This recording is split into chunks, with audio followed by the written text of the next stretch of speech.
Good evening, good evening. Welcome to the February 12th session for the Lewisville Town Council. Thank you all for coming tonight. Thank you all who are watching at home on Facebook Live as well. We will begin with a customary roll call. I'll begin with my far right. Good evening, everyone. I'm sorry. Oh, go ahead. I'm sorry, we'll go right to left. Sorry, Stacy. Suzanne Newsom.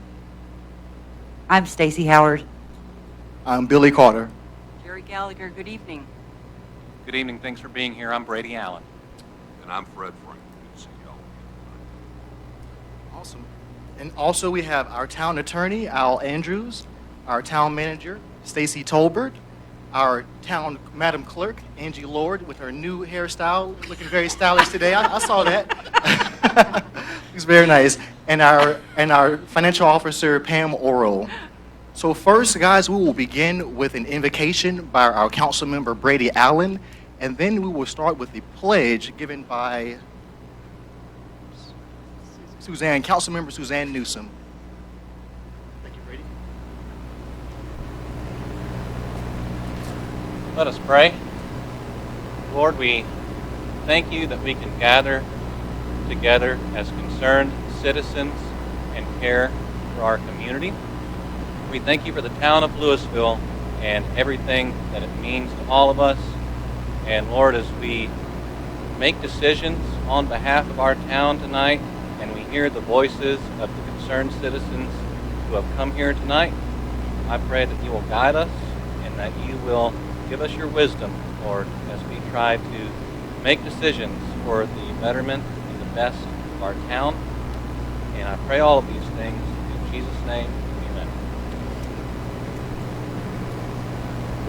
Pledge allegiance To the flag of the United States of America and to the republic for which it stands, one nation, under God, indivisible, with liberty and justice for all.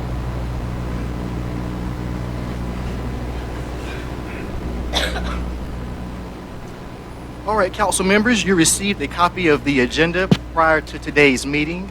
Madam Clerk, do we have any additions to today's agenda? No, sir, we do not.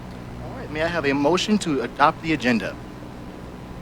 I move we adopt the agenda. I'll second. We have a motion from Councilmember Newsom and a second from Councilmember Franklin. All in favor? Aye. All right, and that is unanimous. Next, we will have the consent agenda. The consent agenda, which is a grouping of agenda items that are voted in one single vote because they are non-controversial items. I'll have our town manager give out the consent agenda. Thank you. Thank you, Mayor. On tonight's consent agenda is Resolution 2026-005, financial statements for 6 months ended December 31st, 2025, approval of draft agenda briefing minutes for December 22nd, 2025, and lastly, approval of draft town council minutes for January 8th of 2026. Council, may I have a motion to approve? Motion to approve. Second. A motion from Mayor Pro Tem Howard and a second from Councilmember Brady. All in favor? Aye. All right. Any opposed? And that is unanimous.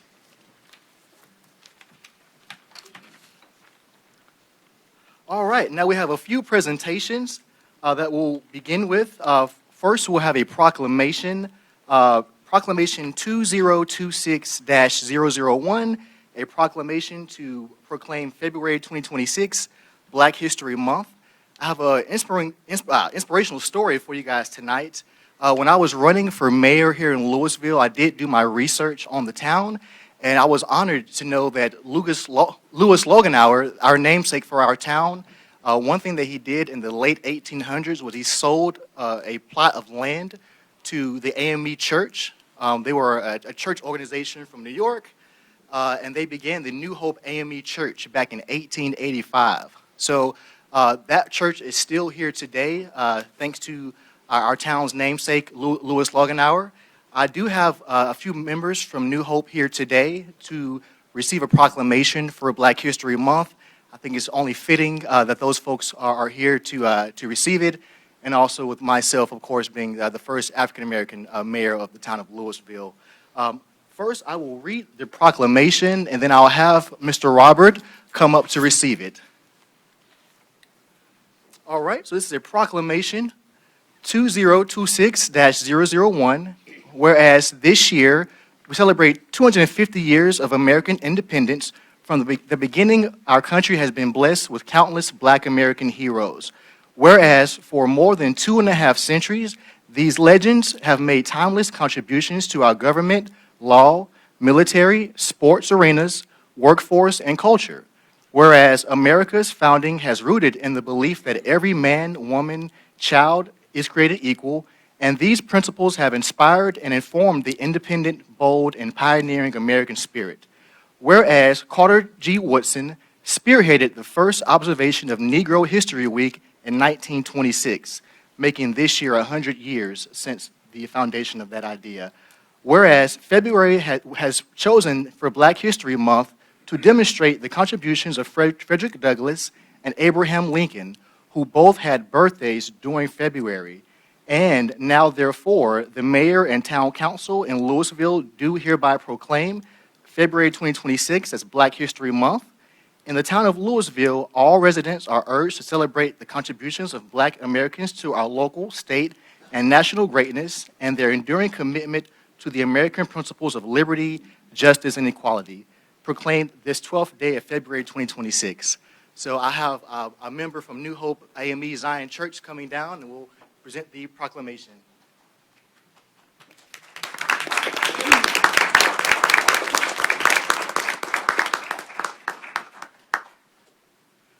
We'll stand right here, Mr. Robert. Thanks for coming out as well.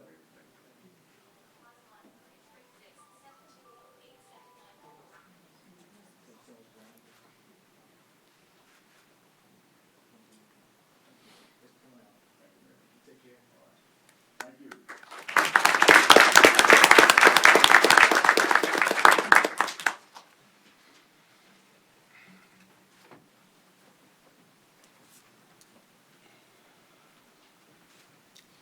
All right, next we have our presentations. May I say I'm sorry, go ahead, Councilmember Gallagher. Sure, sure. I would be remiss if I didn't recognize Mayor Carter as our first Black mayor of Lewisville. I'm very honored to serve with him, and I'm very proud of all the residents who voted for him. And congratulations, Billy, that you were elected because of your integrity, your enthusiasm, your dedication, and your leadership. Thank you so much. All right, so we will go on to our presentations. We have our Star Sergeant P.J. Stringer with our monthly sheriff's report. How you doing, P.J.? All right. You called me a star. I think I need some. Yeah, you're a legend I'm out out here in to these some streets. walk-up music or something. So, hope everybody's having a good work week. Tomorrow's the best day of the week, Friday. So, just the monthly stats for January: 681 calls for service, 357 security checks, 3 traffic arrests, 9 alarms, and still about a 4.6 minute response time. You can see the numbers pretty close to this time last year. So, not a lot of major events to report.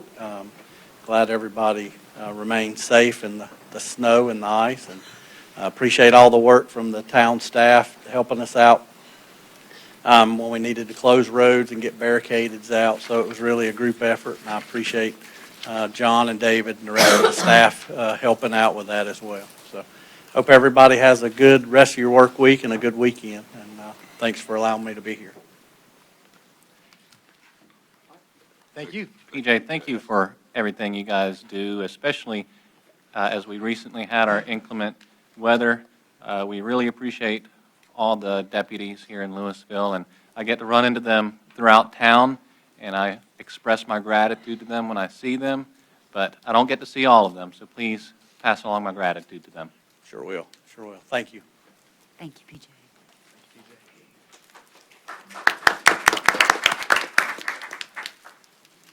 All right, next we have our public forum. So, ladies and gentlemen, this is the first of 2 opportunities to address the council during our public forum. First, before I begin the public forum, I do want to give a small little statement, and then we have a few folks who have signed up to speak. We'll let those folks come in and, of course, state your name and address, and then we have a 3-minute time. It has come to my attention, just as the mayor, that there has been a little bit of confusion amongst the town and where the vision for the town is and what the town's priorities are. For myself, I don't really like to get into or try to correct things that I see on social media, but I do want the town of Lewisville to know that the power of Lewisville is in this room. So when it comes to the authority of our town and what we're looking to be doing, you will hear about it in this room, or you will hear about it through the proper channels through Lewisville. So there are proper channels and there are improper channels. If you hear information through an improper channel, I would ignore it. So in saying that, I would go ahead and start our public forum. The first person we have is Carolyn Fulton.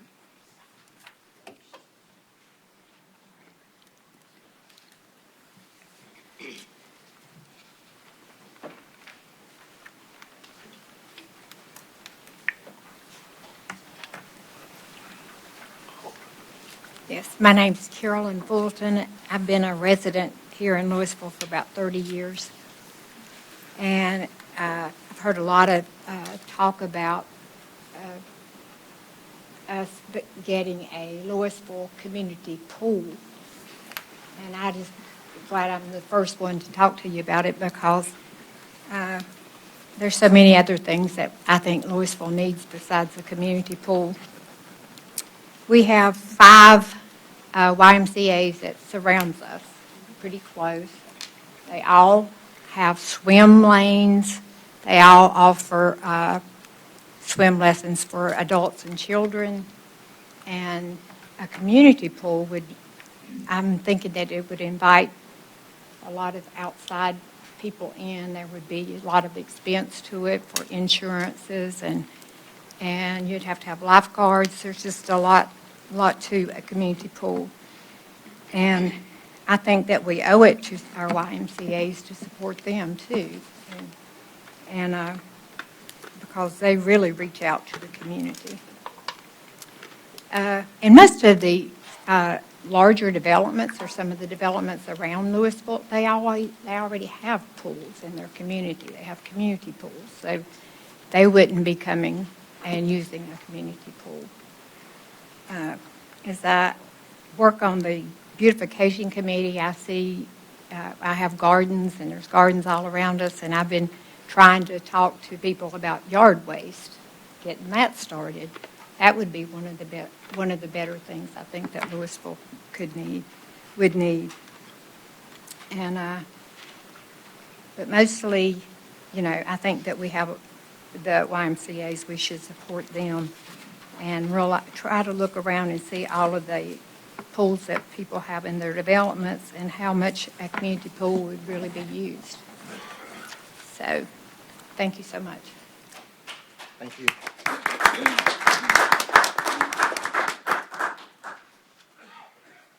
Next, we have Yvonne Hall, sorry.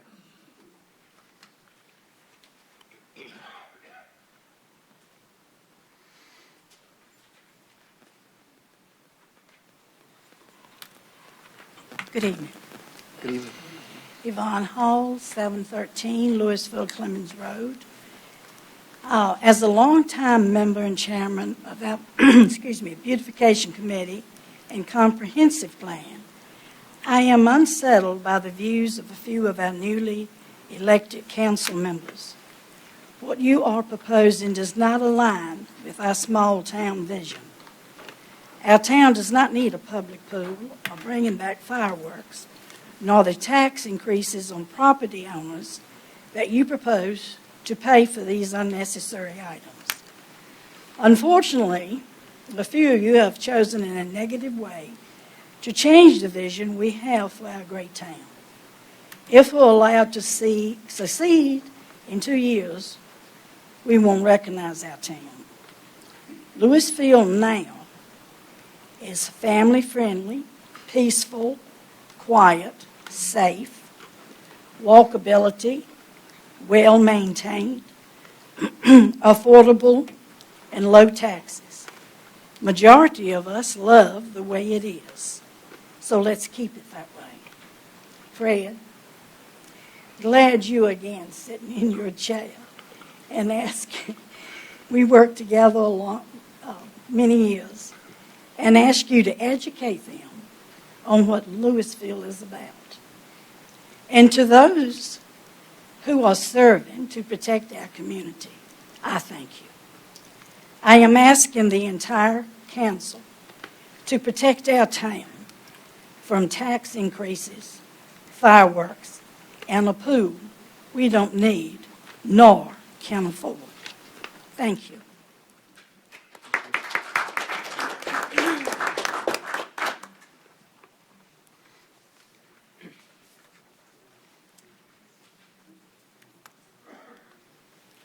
Next, we have Leon Fulton. Lynn Fulton. I'm so sorry, Lynn. Leon. Oh, it is Leon. Okay, great. Yeah. Well, thank you for the opportunity to speak. I come to you asking. I'm sorry, if you could just state your address. Oh, okay, excuse me. No problem. I live in 905 Sequoia Drive, Lewisville. Leon Fulton is my name. I'm kin to the lady that spoke first. I would like to thank the council for the opportunity to speak on this issue of pool situation. I would like to ask one question of the council members. Is there anyone here that has had a residence where you've had a swimming pool? You? Okay. And you have? I had, yes. Okay. And you?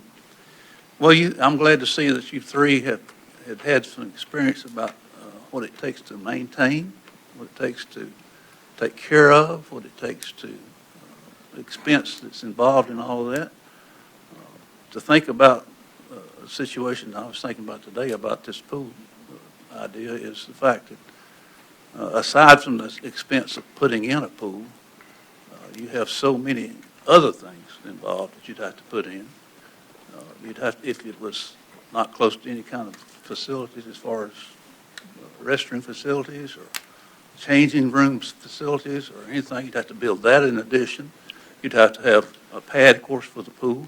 You'd have to have furniture suitable for that pool area too as well. That doesn't cover a lot. That covers a lot of the other expenses that would be involved, plus a fencing probably around it to protect it. And there's also the other expenses that you don't think about a lot of times, and that's all the chemicals involved. You'd have to have someone to put them in there. You'd have someone to monitor all of that. You'd have to have someone to clean the facility if you have facilities. You'd have to have someone to winterize it in the wintertime so that you don't have things freezing on it. And those things are just continuous. They're not something you just can stop one time and do and be done with it. So I think that you need to consider the expense of it. And like my wife says, I think the fact that you have so many pools around this area that other people can go to, and the fact that out of all the numbers of people that be going to be, of course, a lot of young people, but what percentage of the population of Lewisville would you be serving? Thank you.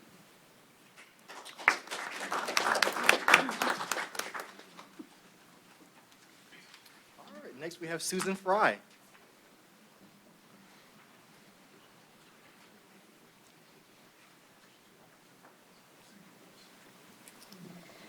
Good evening, Susan Fry, Will Austin Court in Lewisville.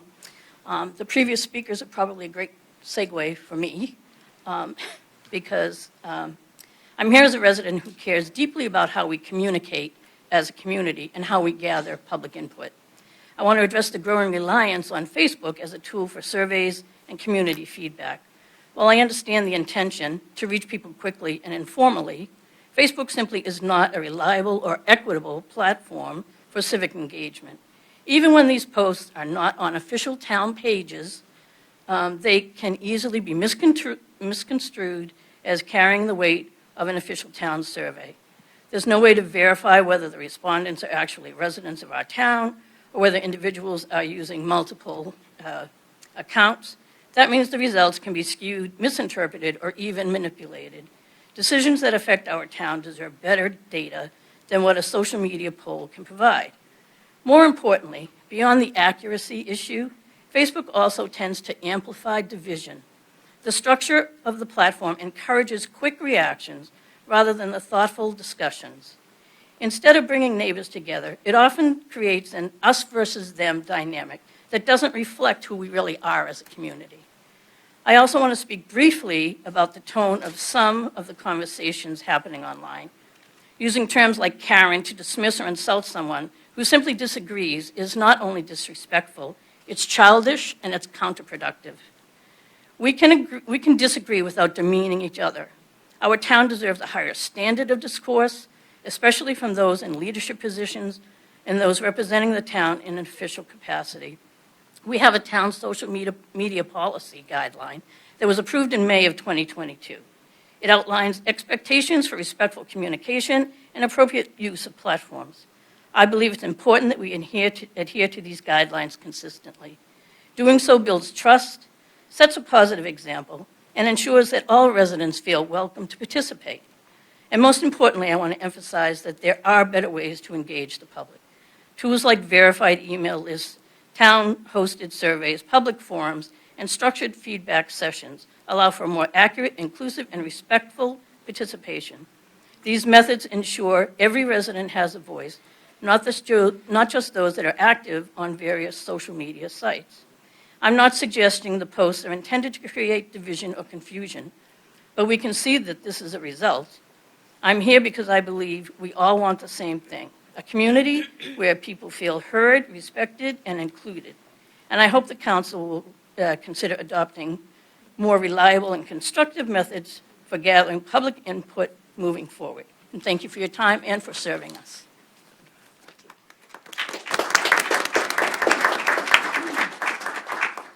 I tell you, Susan, you were professional. That was 3 minutes on the dot, on the very dot. Yeah, she has a clock in her head.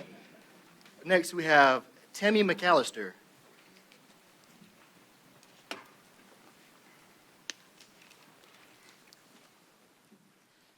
Good evening. My name is Tammy McAllister, and I live on Eden Rock Court.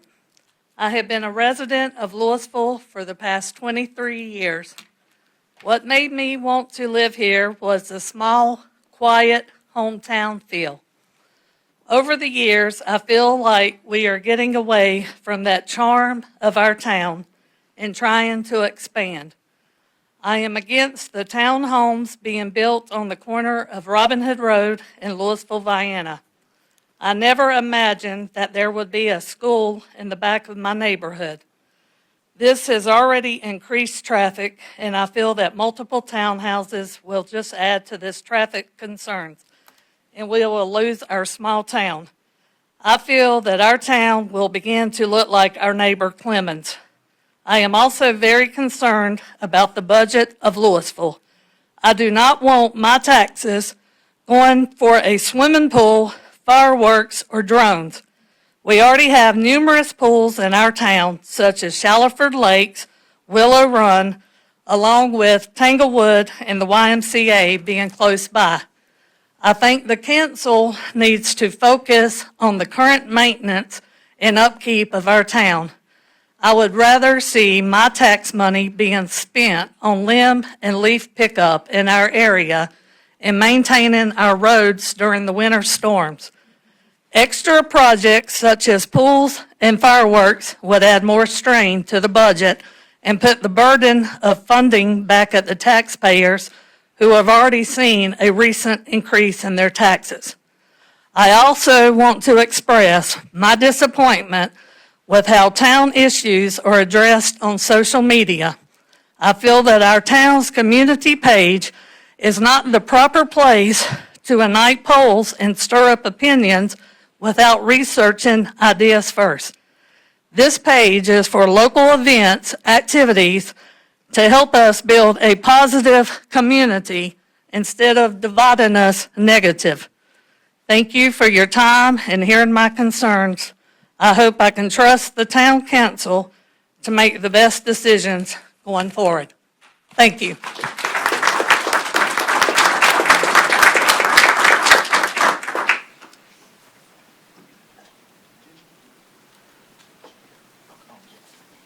Next, we have Gina Carr. I forgot my glasses, so. Oh, okay. Excuse me, Mayor. Sure. You might tell the audience that we do have a public hearing coming up, so if they're talking, Yes. want to talk about that particular issue, wait until that time. Good point, Fred. So we actually have 3 sessions tonight for public comments. This first one right now is more for general public comments. The second one will be more tailored towards the zoning case that we have for that Robin Hood Road area. And then the third one at the end will be a general comment section again. So, All right, thank you. My name's Gina. I'm at 3060 Panther Ridge Lane, Lewisville, North Carolina, outside voting limits, but very much a part of the community. And this is for Mac. So I hit it direct, I'm honest, and I'm hoping this is a teachable moment for corrective action, and I'm sounding like an echo now, but bear with me. I want my words on record. So, Mayor and members of Town Council and our city, I am speaking regarding recent social media posts made by Councilman Mac Wilder. That conflict with the town of Lewisville social media, that conflicts with the town of Lewisville social media policy that was adopted May 12, 2022. This policy was formally adopted to protect public trust, ensure professionalism, and preserve the integrity of town governance. It applies to elected officials and establishes clear standards of communication.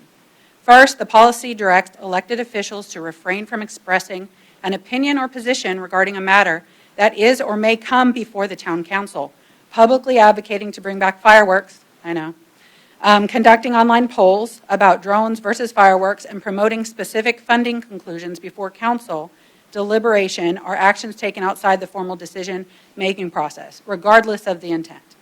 Fireworks approval and funding must be discussed and decided collectively during open meetings, which is not predetermined through unilateral public advocacy. Second, the policy requires officials to avoid posts that express bias or reflect poorly on the town or its residents. And I know someone else mentioned this, but referring to members of the public as a few Karens who ruin it for all is dismissive and derogatory. Elected officials have a duty to model respectful discourse even when disagreement exists.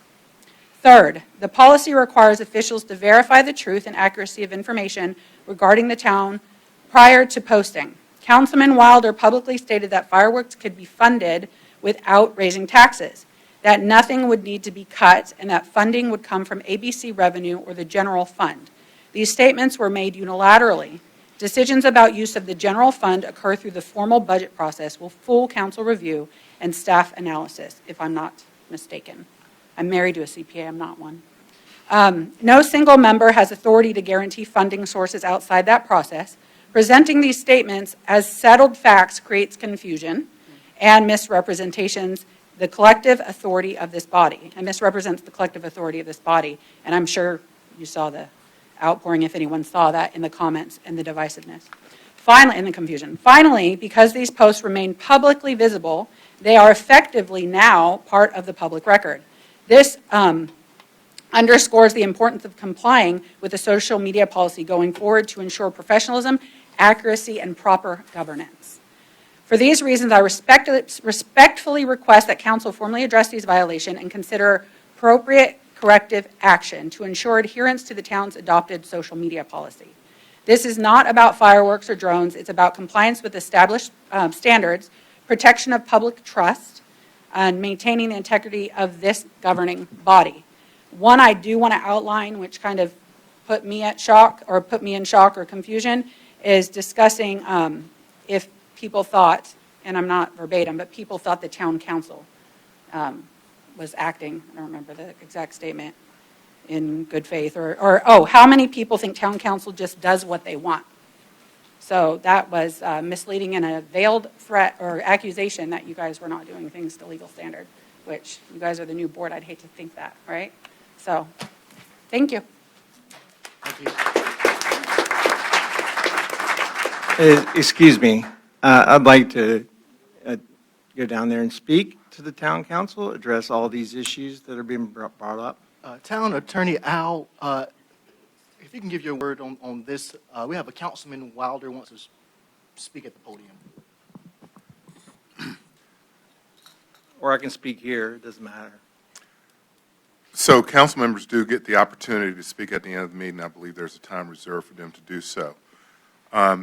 When you have a matter that is before you to be voted on, it's always advisable not to speak about that or speak as a proponent or opponent of that, because you're going to have to vote as a member. Now, technically, there's no law that prevents a council member from speaking at any given point. You do have a microphone.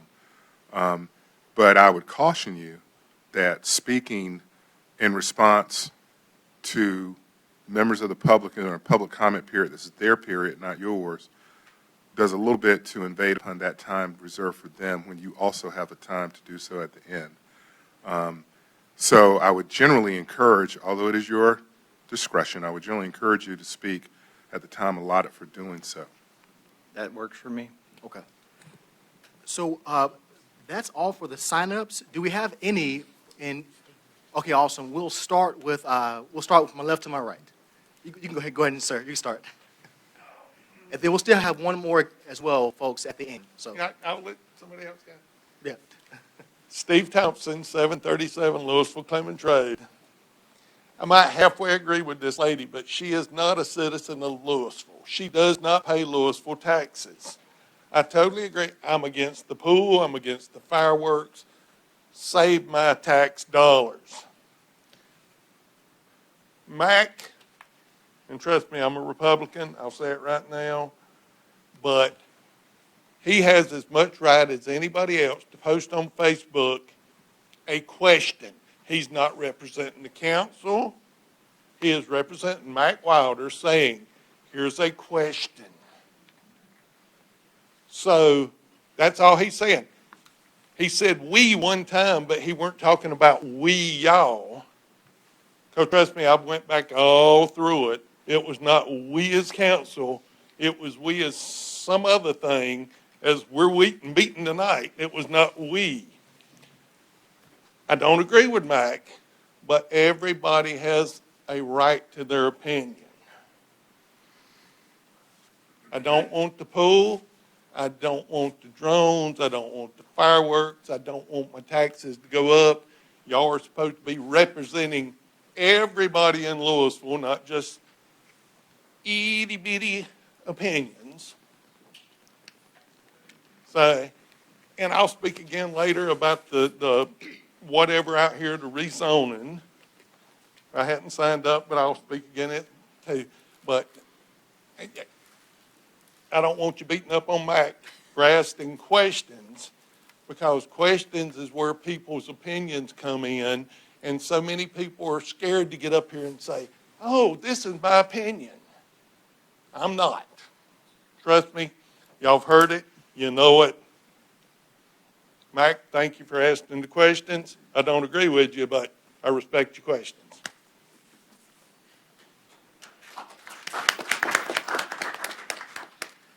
Yes, sir.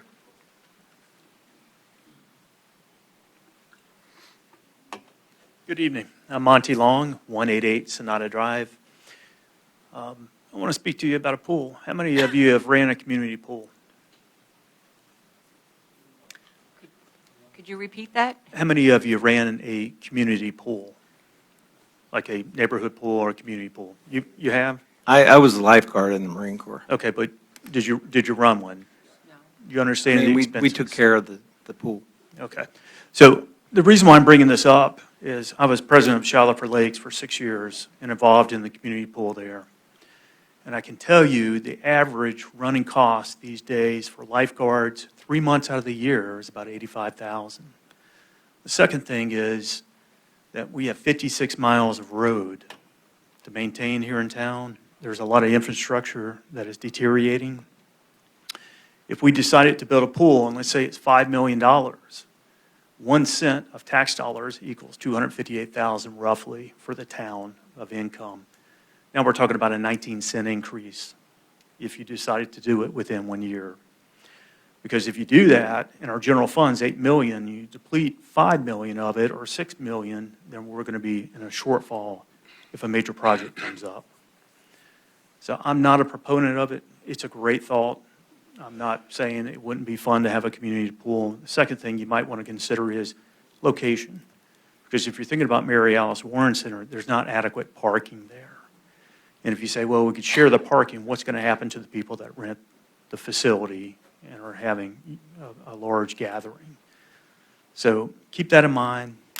Like I said, it's a great idea, but I think that we need to spend our money elsewhere as a town. So thank you for your time.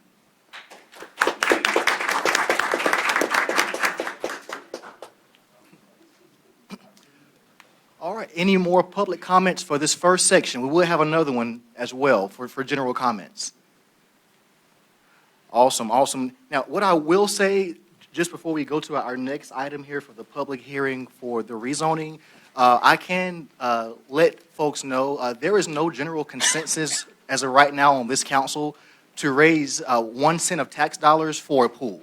There are not 4 council members here who are looking to even look into that idea at all. So also there is no consensus from this current council to amend the last council's budget to rush a fireworks show when we haven't even planned for it in the last year's budget. We're not amending the budget for fireworks. So there's no general consensus on the council for fireworks this year. There's no general consensus on the council for a swimming pool or a tax hike for the pool.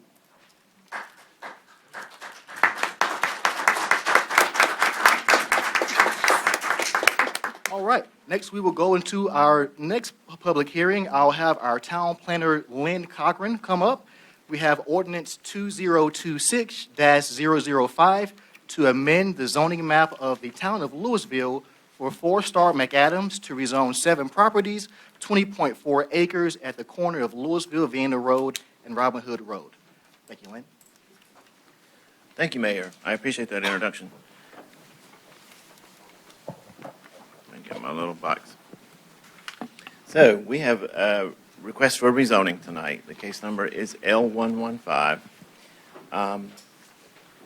It involves 7 parcels that measure approximately 20.4 acres at the southeast corner of Lewisville, Vienna and Robin Hood Roads. I picked one tax identifier to put on the slide just for factuality's sake because the rest of them would take up so much space. 5886-564784. And this is a limited use rezoning, which is different in some ways from a general use rezoning in ways that we've talked about. Initially, this came forth as a general use rezoning, but in discussions as we moved along, the applicants decided that they would rather pursue a limited use rezoning. And I'll explain a bit of that as I go through what that actually means as far as steps and procedures. Currently, these homes are occupied by a manufactured home park and a few single-family homes. These properties have been zoned RS9 and manufactured housing, MH, since the first zoning ordinance and incorporation took place in the early 1990s. The Lewisville Comprehensive Plan designates this area as both a neighborhood center place type and a neighborhood residential place type. The project straddles sort of both areas in the comp plan that are described in the comp plan. The 4 uses that the applicant has requested constitute parks and recreation facilities, single-family residential homes, townhomes, and twin homes. Those are the only 4 uses that are under consideration tonight. And those are the uses that we need to keep in mind when we're making a decision as to whether we think this may be a good idea or to move forward with or not. Couple of maps just to get you oriented a bit here, and then I've got a little more information. Here is a vicinity map, just showing a yellow dot about where the project area is located. It involves these 7 parcels, as you can see, that are currently zoned RS9 and manufactured housing. And here's an aerial shot, just to give you guys an idea of what things look like on the ground. I will say that after I speak, the applicants are here this evening and are willing to speak also. I selected a few pieces of information from the, I'm not doing anything. Okay. selected a few pieces of information from the comprehensive plan. This is a slide. Do we have any idea why it's doing that?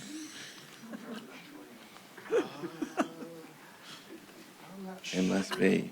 But Veronica, are you back there? She went home. Never. I think it's a cord. Don't touch it. I ain't touching it. Not gonna. Good. Hold your mouth right. I'm just gonna touch my little arrow button right there. Okay, guys. This is just an overall snapshot of the preferred growth strategy that came from the comprehensive plan. This shows all of what we call our place types in one place. Everything from neighborhood residential to neighborhood centers to community centers to commercial development. This is the sort of the overall growth picture of what we'd like to see over the next 10 to 20 years coming down. And you can see up in the northwest quadrant of the map there, that blue's a little exaggerated. That blue area next to it is a school. That's for South Country Day. That's why that's colored blue. It's actually really a little bit more yellow than that when you look at the next map. Sorry, Lewisville Middle. What did I say? I said the wrong school. Does that for South Country Day? South Country Day is down further. Sorry. That was my bad.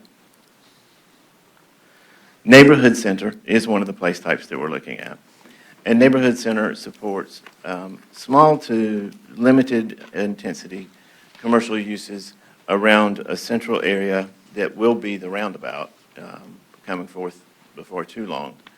And surrounding that community center where there are commercial spaces are meant to be more compact and more dense residential spaces that then taper out to less dense spaces. That's basically what's described in the comprehensive plan. If you notice in the matrix, there's an appropriate land use, the sort of little round figure diagram. The multifamily is listed as very appropriate for the neighborhood center area. Next, I also wanted to talk about the neighborhood residential area, which has to do with the remainder of the portion. I would say it's about one-third, two-third neighborhood center, neighborhood residential. Again, that line where it shows the round bubble that is the neighborhood center is fuzzy. It's a fuzzy line. It has indescript boundaries because we know that things grow in a more organic way sometimes. But neighborhood residential, for the most part, emphasizes single-family residential, but you'll see in the chart here that multifamily uses are not disencouraged. And townhomes are mentioned along with single-family residential structures as appropriate for the neighborhood residential place type.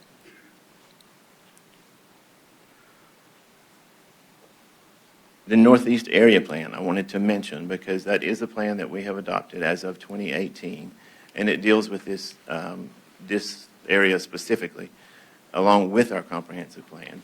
It envisions a mix of uses for this cluster area, including residential, commercial, and public uses.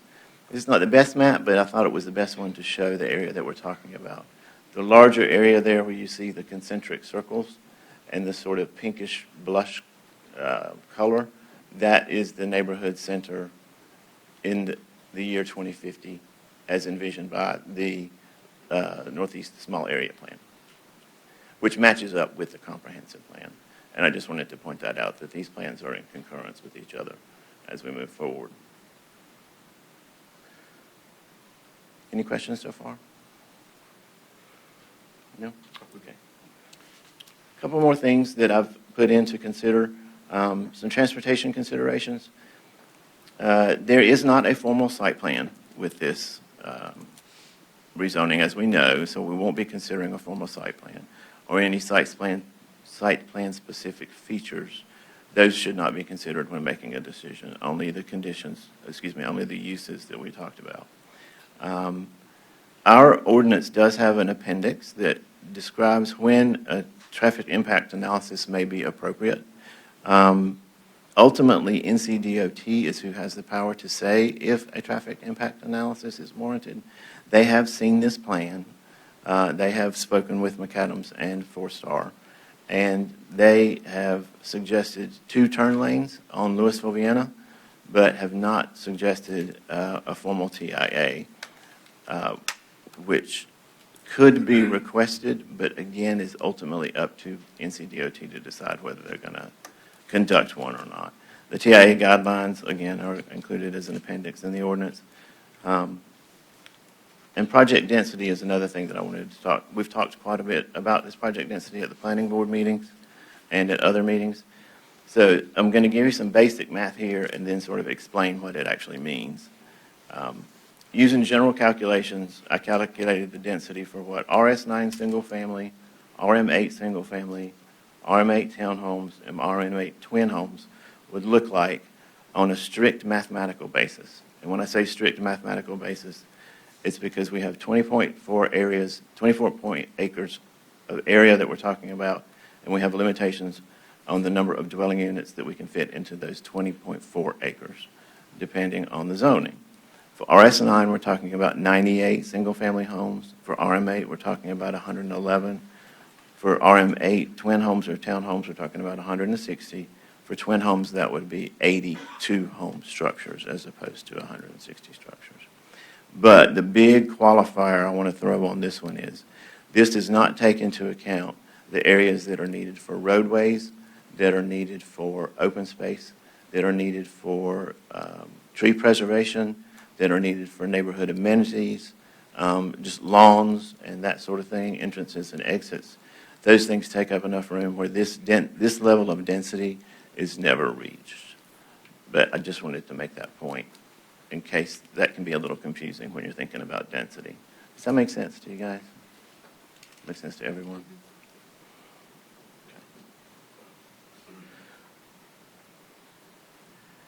Overall, staff find the rezoning and the annexation application, or it shouldn't be annexation, sorry, that's left over from another slide. Staff finds the rezoning application complete and sufficient for council review. Planning board review. Additionally, staff finds the request consistent with the Lewisville Comprehensive Plan and reasonable when considering all other factors. That's the high level. I'll be glad to answer any questions at this point. Council, do we have any questions? Okay, no questions at this point. I believe there's a presentation you said from... The applicants are here. Okay. Yes. Mr. Tom Terrell, who's the attorney representing McAdams and Four Star, will be giving a presentation if I can get him set up. Mr. Cochran did most of my presentation, so I can be shorter. Did I do most of it for you? Yeah, but you did a great job. Okay, good.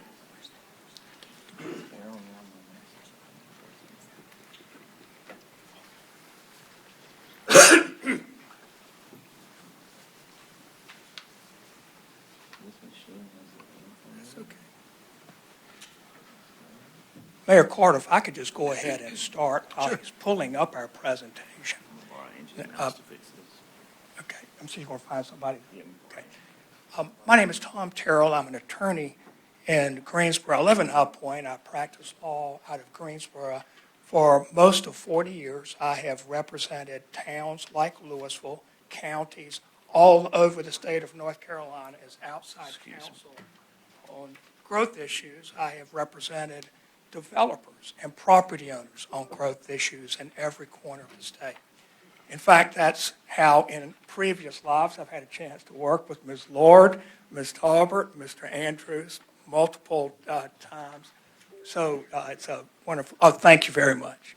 Now, tonight I'm very pleased to be here representing Four Star. Four Star, in my experience, is a company with great DNA. They work with neighbors. They work with staff. They are a delight in the way that they approach this. A quick overview is that this is, again, it's 20.4 acres. It's actually a significant tract of land to be this close to a crossroads. The primary use right now is a manufactured home park. We have surprising consistency with the land use plan that this town adopted. And I will say it again later, but it's a plan that started with your citizens. It's a plan that was adopted by your planning board and then by the previous town council. when we sent a letter, it's a 4-page letter, to everybody within 500 feet, when you took out the 4-star representatives and their consultants and those folks who are in the manufactured home park, we only had 5 guests at that meeting. 4-star is not a builder. 4-star is a developer. When I started this 40 years ago, almost every developer was also a builder. That's just not the predominant model today. A developer is somebody who does the horizontal parts of a project, and that is what 4-star does. If you look at this photograph right here, it illustrates it very well. They acquire the land, they get the land permitted and entitled, they build the roads, they put in the electrical infrastructure, they do the sedimentation and erosion control, they do water and sewer. There are many other things, but then they sell the pads or the lots to somebody who will go vertical. And that company has not yet been chosen, but this is the portion of the project that they do. This is, once again, this is an aerial visual of where that project is in the context of Lewisville, Vienna, and Robin Hood Road, which are, by the way, 2 major thoroughfares, and it's almost like Main Street crossing Main Street, and it's the logical place where you would put. I mean, any community would choose this location for more types of growth. Lynn has already shown you this, but what's as important as what is allowed is what is not allowed. These are some of the uses. There is a full list. Basically, everything that's allowed in RM8 has been stricken except for those 4 uses that are allowed. This is a concept plan at this point. It's partially a yield study. It has a lot of preliminary site work and studies that have been done. But this is, for the most part, what they intend to do. And their energy, their time, and their funds have been towards this and not any of the other uses. Traffic came up really for the first time at the planning board. I want to put that in context. Any comprehensive plan, and you're required to have one, but any comprehensive plan that calls for growth is a comprehensive plan that is recommending more traffic. You cannot have an increase in growth and at the same time a decrease in traffic. You have been calling for growth on this site for a long time. Your Northeast Area Plan says this should be mixed use. It's been called out now for 8 years, but that plan was only adopted then. It was a long time in study. And then the Lewisville Tomorrow Growth Vision, I think it's important to note, this vision, again, it started with your citizens. It came through your planning board and was adopted by the town council. This vision is not to maintain status quo. It is not for this to be a rural residential area. Instead, your vision is to make use of these 2 corridors and to have a neighborhood center and neighborhood residential and all the types of growth that would envision. Now, to compare, Mr. Cochran sort of got into this a little. I want to give you some a little more texture. But in the current zoning, right now, today, somebody could buy this property and develop it with 4.84 units per acre. This is the closest. This was, by the way, McAdams Engineering was one of the leading engineering firms in North Carolina. This is a calculation that they have come up with, but the proposal for you today is for fewer than 100 townhomes, and that is a density of 4.7 units per acre. So this is one of those times when a rezoning, an upzoning, is for lower traffic. Now, I would like to mention also, we did not, there's only so many units that will fit on this. This is not something where you can go as high as the numbers that Mr. Cochran showed you. If this council wanted to impose a condition of 99 units as an absolute max, that would not be an issue. This is not a site plan showing you one density, and then there will be something later that would show you something else. Now, your comprehensive plan is a guideline. It's just that. It's a vision. State statutes say that. Your own comp plan itself, it says it is designed as a guidance document. It's a starting point of your land use plan map. It describes it as such, a starting point, a guide, a snapshot of what something could be. I say that because it's not just that this site straddles two of your identified areas, but when you add the parks and the corridor sections, it's actually 4 different sections of your comprehensive plan that are saying what the vision for this site should be. This is the section on your corridors that, and by the way, I have been saying they are minor thoroughfares. When I was reading the staff report, I realized these are actually classified as major thoroughfares, which means they are designed by NCDOT to carry traffic from one part of a town to another part of a town, or people who are from outside your town going through. That is what the roads are designed for, and this shows both of those corridors. Now, your zoning ordinance, which is law, by the way, as Mr.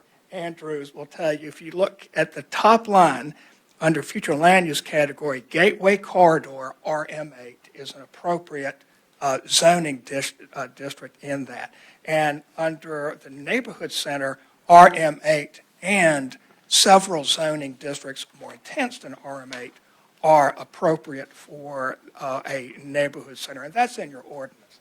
Now, I point out the neighborhood center because in your vision, shopping centers, grocery stores, restaurants, and other type of retail could, would, should be at this intersection surrounding the roundabout in that neighborhood center.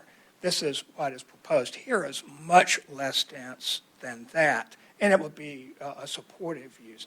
Here is a picture, a visual image of that neighborhood center, and you can sort of see, once again, I put this slide in here so you can compare the purple circle with the tract that is right here. The neighborhood residential, I think Mr. Cochran was about right. 2/3 of this is in neighborhood residential. But if you look at that very last sentence, neighborhood residential areas of the future could include single-family homes and townhomes. You've already established a vision that townhomes are appropriate in neighborhood residential. This shows it visually. And again, I bring this back to the end in case we need to bring it back up as a visual. If I could now just conclude, first of all, thank you for your time. This is an excellent company. There are a lot of companies that do real estate development who are not as sensitive to a comp plan, who are not as sensitive to neighbors, and who aren't as willing to work with your staff. This is an outstanding company that has come not because they chose Lewisville, but I need to remind you, when you adopt a comp plan that says, this is our vision, you're inviting companies like Four-Star to come in and do what you have said through all your studies and all your plans. They are here to do and accomplish on the ground what you have said on paper you think you would like to have accomplished. So they are here in some ways really at your request. 2 more points and I will sit down. First, working with staff is not always an enjoyable process. We have worked very closely with your staff, and I think it's appropriate to say that Louisville is very well taken care of, and it has been a pleasure. We haven't agreed on everything, but we have found ways to get to those points of agreement on what works. So that needs to be said. And then the second thing, Mr. Mayor, I will not ask to come back and debate opinions. People may have different visions and opinions, but we, like you, have to deal with misstatements of fact.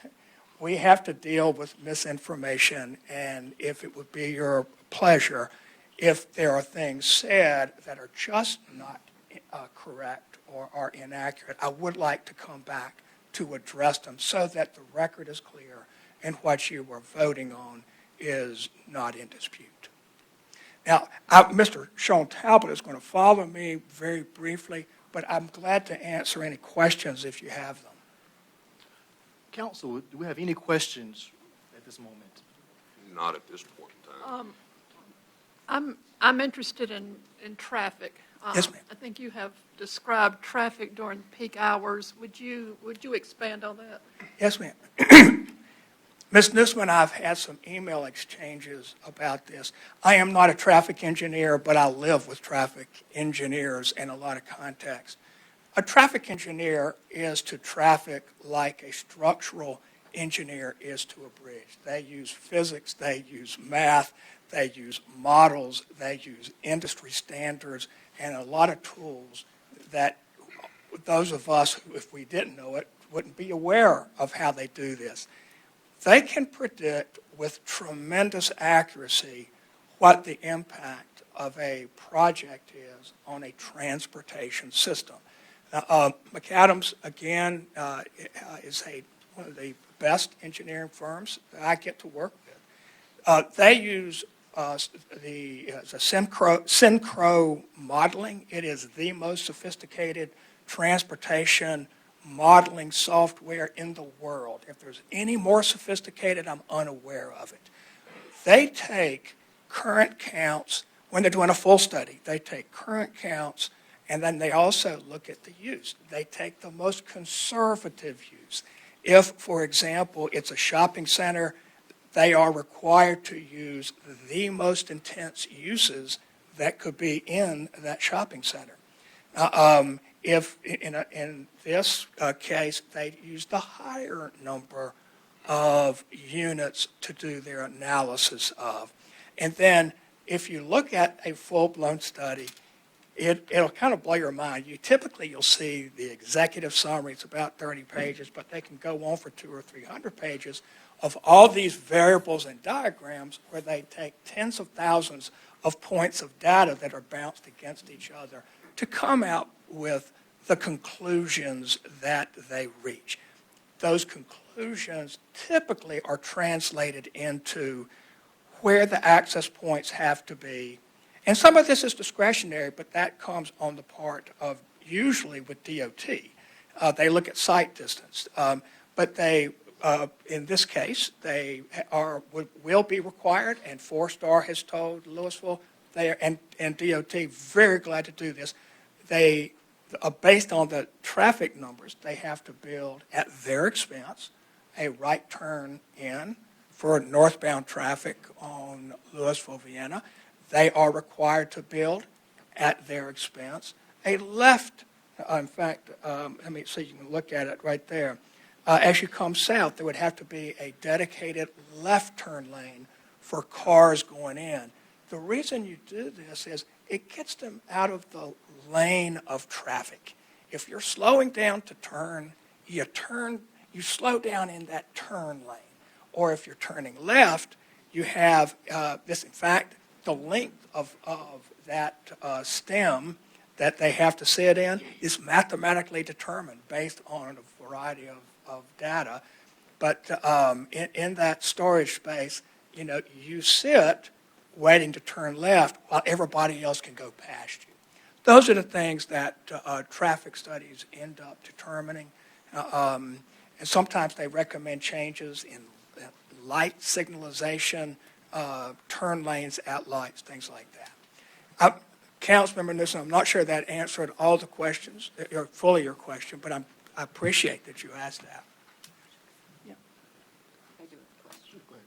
I have a concern. I know Mr. Cochran said that if you just do the math, to go to the RM8 zoning, we could build, if you're just doing the math, 160 units. That's Now, right. you indicated that it's going to be less than 100, That's correct. right? And how can we be assured that it's not going to go over that? Well, first of all, remember that Mr. Cochran said those are raw numbers that pretend as though you don't have 15% open space, that don't include setbacks, that don't include the roads that would be built. So your site keeps getting smaller and smaller. But you do start with those numbers. In this case, excuse me, the way to be absolutely sure is to impose a condition that upon approval, this cannot go above 100 residential units. If you wanted to use 99, that would be acceptable. Thank you. Councilman Ellen? Oh, I'm sorry, was there a question? I have one question. And I may, of course, ask more questions after our public hearing and the public has a chance to speak on this matter, but I know we're only making decisions on the rezoning, but we also have this concept plan, and so I do have the curiosity, was there ever a thought to have a connection onto Robin Hood Road rather than solely Lewisville-Vienna Road? Yeah, in a perfect world, there would be a connection to Robin Hood Road. Let me take the first step. If I misstate it, Mr. Neeson spends I'm probably working with him with other companies, 5 or 6 projects as we speak.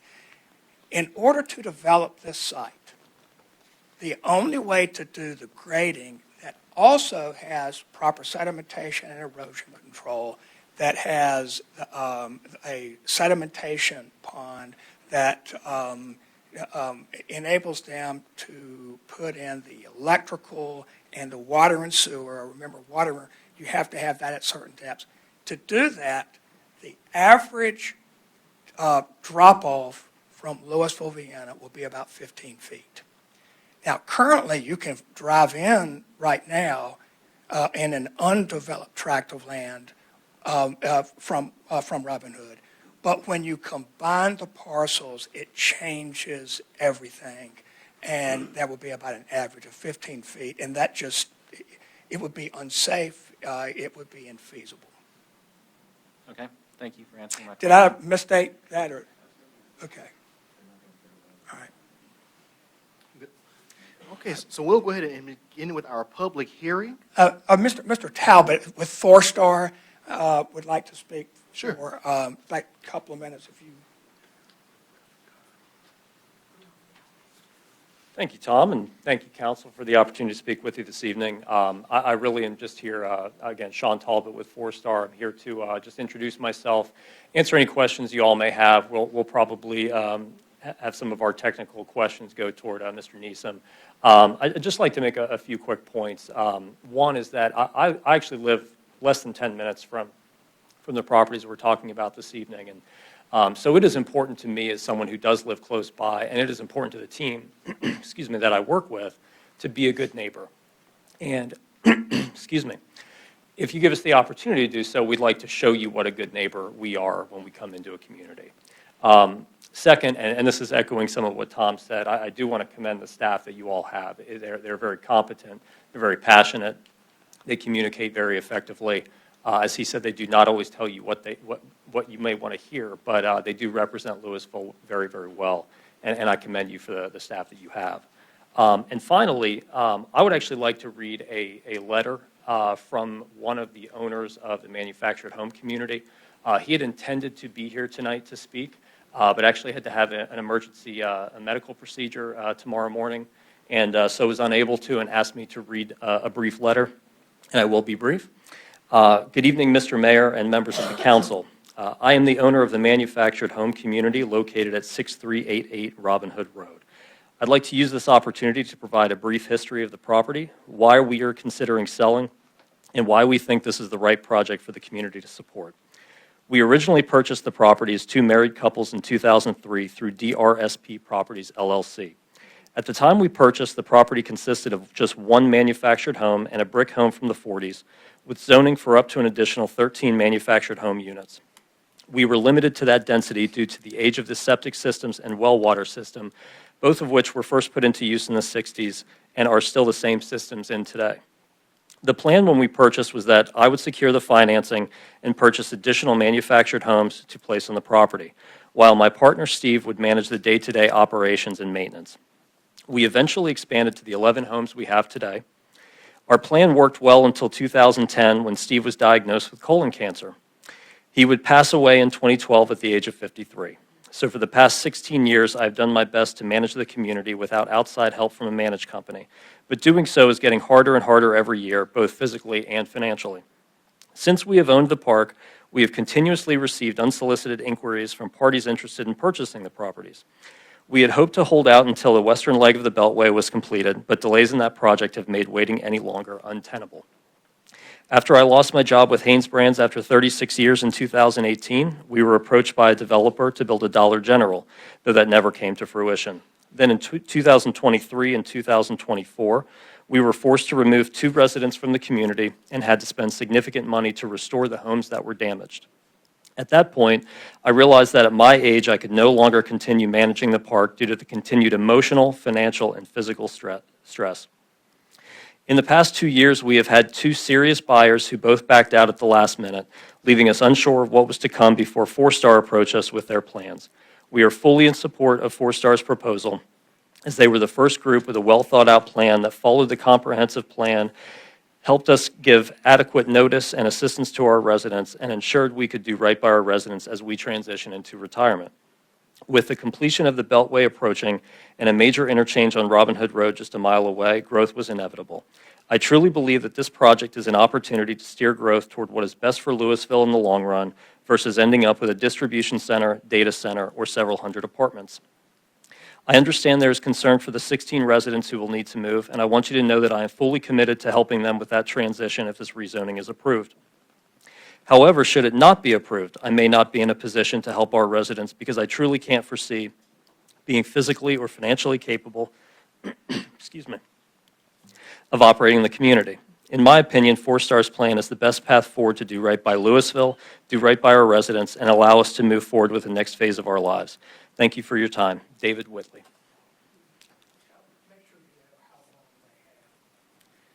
Yes, they purchased in 2003, and the residents that are there now will have gotten anywhere from 12 to 18 months worth of notice prior to us ever closing on the property and moving forward with our development. Thank you. All right, so we'll go ahead and begin our public comment section. I have a list of names. I'll go through the list that I have here. If any others want to jump up, just raise your hand and we'll let you come up as well.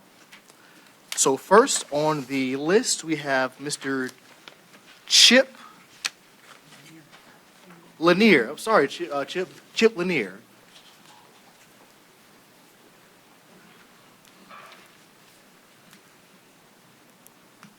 I am Carl Lanier Jr. I go by Chip. I live on Robin Hood Road and own property on both sides of Robin Hood Road west of Lewisville, Vienna.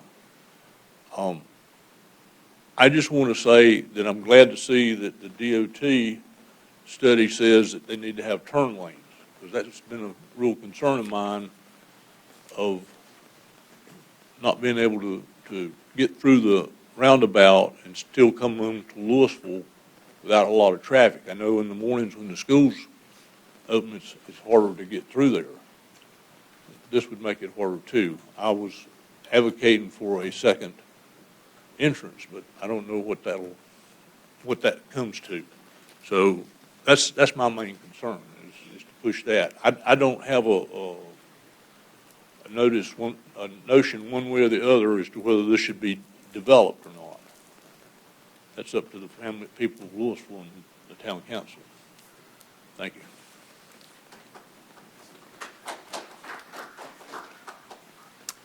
All right, next we'll have Charles Duria. Good evening. My name is Charles Duryea. I live at 6409 Robin Hood Trace Drive, which is just, in all the pictures you're showing, was the development where the green grass, the green color stopped less than a quarter of a mile from this intersection. I spoke at the planning board when they were trying to change or vote on this.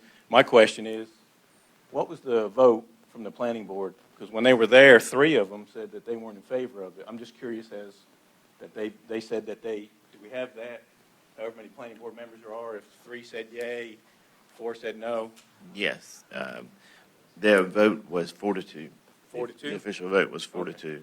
4 yays and 2 nays. We had 1 person absent that evening. Thank you.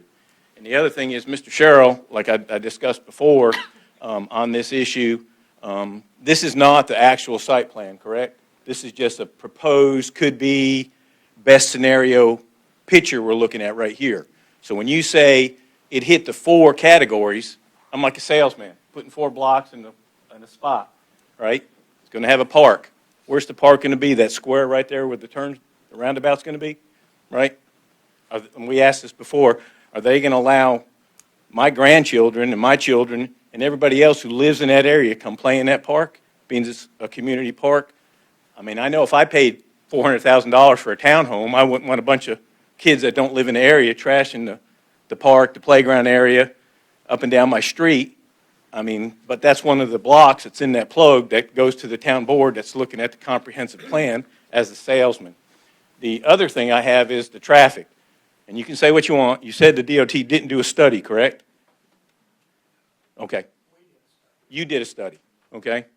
So I'm selling this to the town of Lewisville, and we did a study. Mathematically, I'm sure this gentleman right here in the end, smart as could be. He can tell you how many cars come and go. But when they built Lewisville Middle School, I came right in this room right here, and I talked to the DOT. I talked to the county attorneys about that school and the traffic. And they said, don't worry about it. We put in 200 and some feet, or whatever it is, for them people to turn in there. We did a study, and there was only going to be 224 extra cars that go down that road. I don't know if anybody who lives out that way, okay, that traffic backs up all the way through the light. And the answer to that was, as many times as I checked to it, he'll tell you, I've called and complained about it, a traffic circle. A traffic circle is going to solve that problem. I'm not very smart, okay? I was only a police officer for 30 years. A traffic circle is not going to alleviate the hundreds of cars that come through there every day. Good thing is I'm retired. I don't have to go out in that traffic. But just like Mr. Lanier said, I vote for an extra entrance. We talked about it at the planning meeting that it used to be, because my development has all these cul-de-sacs at the end, and I'm concerned when they sell them 33 acres across Robin Hood Road right there, that they put apartments in there or other buildings, and they connect the roads into my neighborhood, and then we're going to have a racetrack, okay? They can say what they want and put them turn signals in. That close, that entrance on Lewisville, Vienna, to the circle that they're proposed, if you go out there and look where they got it all staked out and everything, the phone poles they moved, with the entrance, I forget what that is, Grainland, coming out of all those developments, the number of cars that cut through there because they don't want to go out Franklin and whatever it is, Grapevine and all that, because so they cut through there, and it's dumping. You know the school system, it's a middle school, but they're going to build an elementary school on the back of that property. And then they're going to start using the entrance off of Robin Hood Road like they were supposed to. I say 15 feet you're talking about the drop. But if it's just a plan and it's on paper, why can't you hire engineers? Means this is what they do of the greatest 1 in 4 developments, do it. Map it out to where they can put another entrance in there to alleviate the traffic problems on Lewisville, Vienna. Because I can tell you, putting a turn signal in there with that roundabout, those cars are just going to stack in that roundabout because they can't get to the school. They can't turn left because nobody's letting them. They're going to be trying to come out, and you can say it's RS, what was this, RM, what are we changing this to, RM9? Why don't we look at RM5 where it says you can only put, 9 houses or 8 houses per lot? It's all about the money. You're putting as many little stamps you can in those little spots for the money. My concern is we're going to develop this, we're going to vote for it because Lewisville wants growth. We want the tax dollars. I've lived here for 33 years, okay? When I first moved here with my aunt and uncle in 78, Willamede was the biggest thing in the world. Everybody hated that because, or Runnymede it was rather, because of the traffic coming across, okay? So now we're alleviating all this stuff with the Great Wagon Wheel, the traffic circles. It's getting out of hand. We cannot control the amount of congestion we have with the infrastructure we have at this time. I know you want the tax dollars, but who's to say that somebody doesn't come in here? Right now we're saying, we're selling this to the town, that we're going to put 90 homes based on the land, how the land lays, a park, a community center, all these check boxes, okay? That we come in and say, you know what, it don't work that way. We've got this land. Next thing you know, we're coming back and we're going to put some multifamily houses in there. Next thing you know, I'm an investor. I like Lewisville. Everybody talks how great it is. And I buy 5 or 6 of these buildings. I turn around and rent them out. Who enforces that? Who enforces the multifamilies that are not apartments? Anybody know? They don't. City county utility. What is it? City county, what is it? Yeah, the city county inspections does it. Okay, I tried to call them this week about a water main. You can forget that. But all I'm saying is we need another entrance. I'm not against progress. I just think we need to slow down a little bit. The amount of traffic that's going to be there with the school traffic that's already there. You can say you're going to put 90 units, and I think we talked about, he said if you had a development with however many houses in it, you'd generate more cars. But you figure if there's 90 houses and 2 cars, that's 180 cars. If half the people work, that's 90 cars coming in and out of that one little road a day. I don't know about y'all, and I'm being serious. I know Fred, he's lived there a long time, and he's come out that way. You can't get out there. The traffic's unbelievable. So that's I say no. I'm not against progress. I just don't understand why we couldn't put another road to come out the bottom right there. If you're going to already develop it and you put a cul-de-sac, surely the water don't run to the bottom of it. So if you didn't put 5 other buildings right there and you put an entrance out the bottom, that would alleviate some of the traffic. Thank you.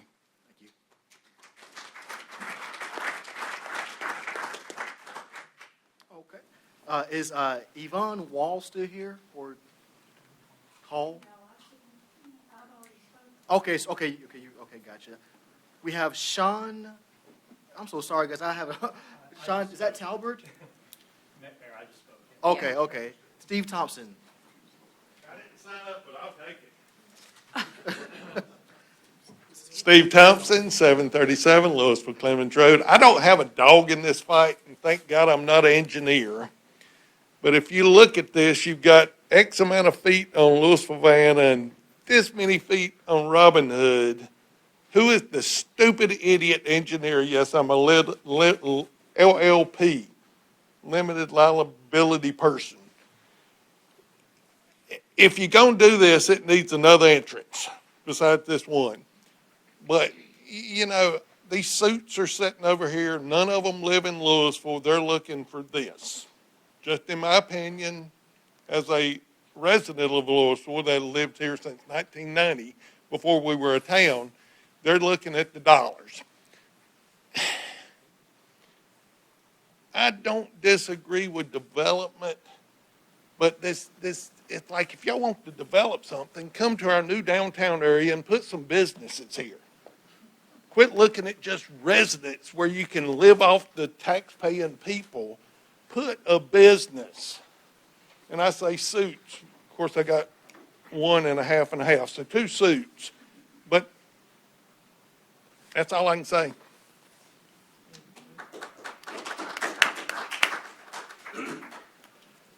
The last written one we have is, okay, before they have Robert Farron. They've spoken quite, Robert Farron, 7768 Seasons Hollow Road. They've spoken quite a bit how capable they are and how much studies they've done, and they have the greatest software packages. I don't doubt that. I'm saying they're very qualified. That's not really the question. The question is, do your constituents want it? The people that voted you in, the people you represent, is that what we want? The way a government works is we elect people that think like us. We agree with your vision. We agree with what you want. Go represent me and make it happen. So the question is, are you representing us, or are you just doing what you want to do? I think generally the representation, what we have, is not what we want. Now, quite a few of them have said now they're not against growth, and I'm not against growth either. If a town doesn't grow, it dies. But what type of growth? Are we going to bring in a Belk and a Home Depot, then some restaurants next to it, and they'll go shopping and so forth? That's not my vision of Lewisville. That's not why I moved here. Right? I'd like to keep I'd like to keep it the small town vibe. The square that they built is beautiful. It fits the personality of the town. I personally don't think apartment complexes are going to fit the personality of the town. They'd be much more well-suited in Winston-Salem. So let's have growth. What I would do is on 20 acres, I'd build 20 single-family dwellings that will bring in a good amount of money, and then let that be the growth, not townhouses and apartment buildings and things like that. So I don't think it has anything to do with the capabilities of the people who are going to build it. I'm sure they're very qualified. It's what is the vision for the town? Do you represent the people and what they want? And I don't think this is what we want.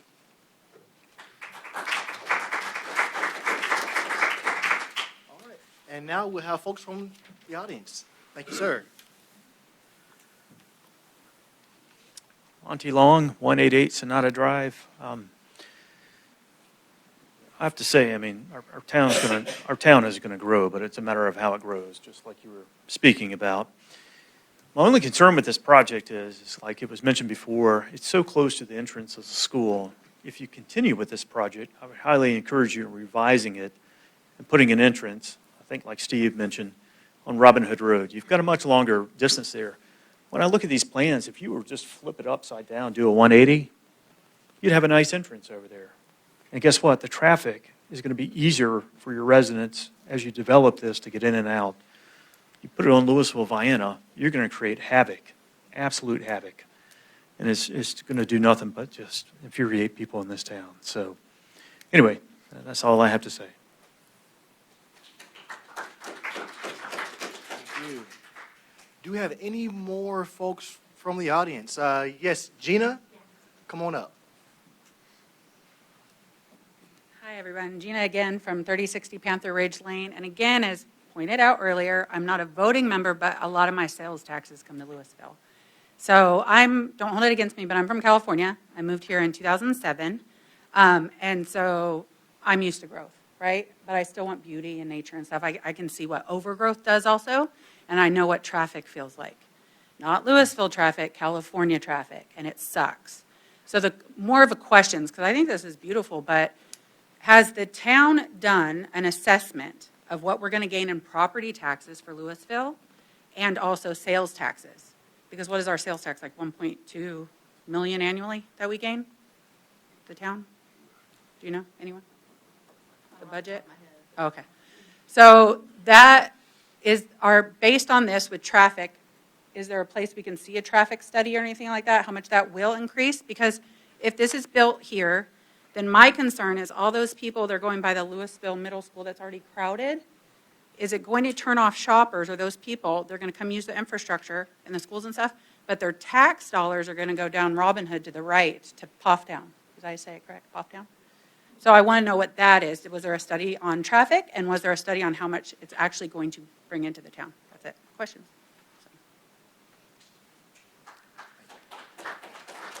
I think there was another person. Yes, ma'am, come on up. Hi, I'm Betty Judy, and I live at 6277 Robin Hood Road. I'm directly across from that. I tend to disagree that flipping it would be better, because I don't think any way you flip it, any way you turn it, it's going to be great. So I am one of the 5 residents that spoke last time at the zoning meeting, and there's a lot of people that won't say anything but complain later. So I'm going to complain now, because then I'll have a right later to complain. Are any of you guys, do any of you on the board travel Lewisville, Vienna Road on a daily basis? Okay. And you drive on Robin Hood Road or Lewisville, Vienna? Okay. So, both. So you know Yes. what's going to happen. So I don't have to be a traffic engineer to know this. It will be a nightmare. And so the other day at 60 degrees, I'm in my front yard picking up sticks, and it was between 4 o'clock and 5 o'clock. You cannot imagine the amount of cars that drove by me at that time of the day.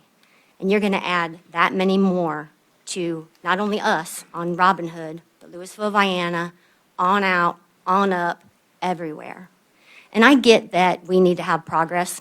I totally agree with that.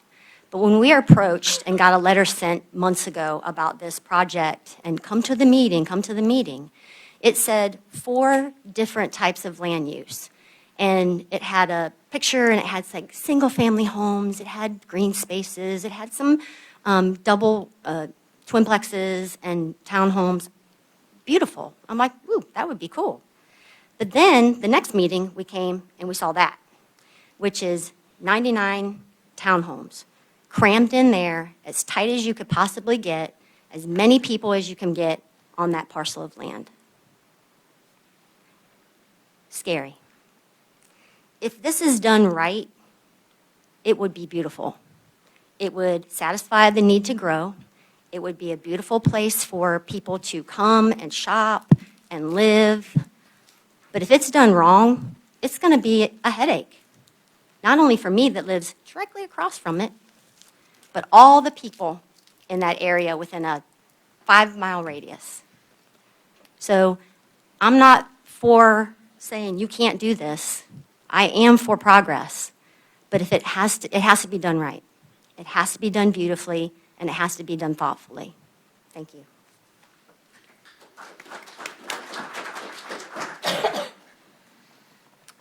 Are there any other folks from the audience? Yes, sir. Come on down.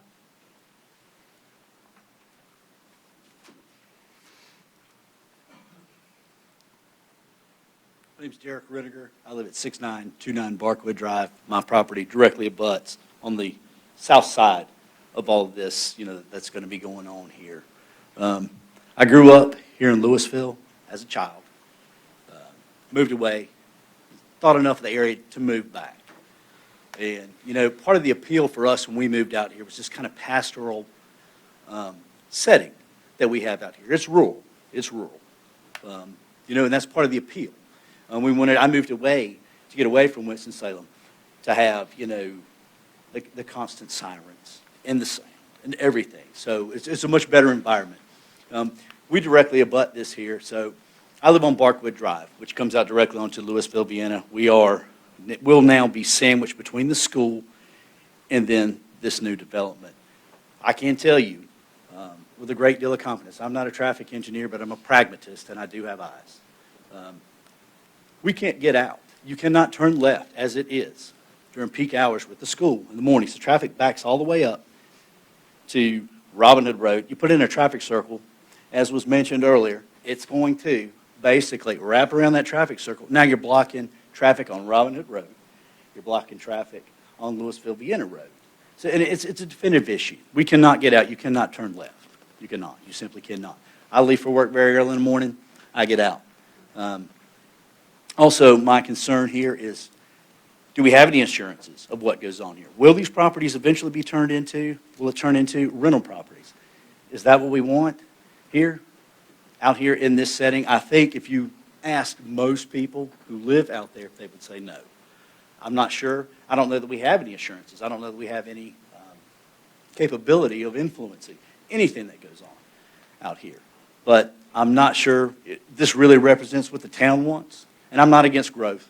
And really, all I'm doing is echoing sentiments basically expressed by other people. I'm not against growth, but it needs to be done with an eye towards the future. And really, what do we want for this community? To me, the developers are salivating over this because that's money. That's money. They can develop this and they can make a lot of money.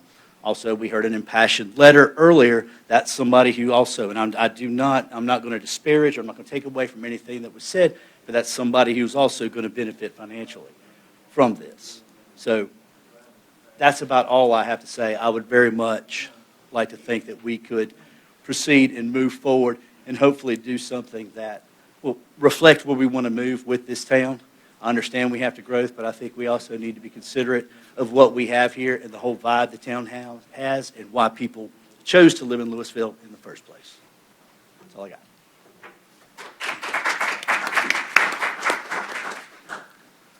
Anyone else? Come on down, Susan.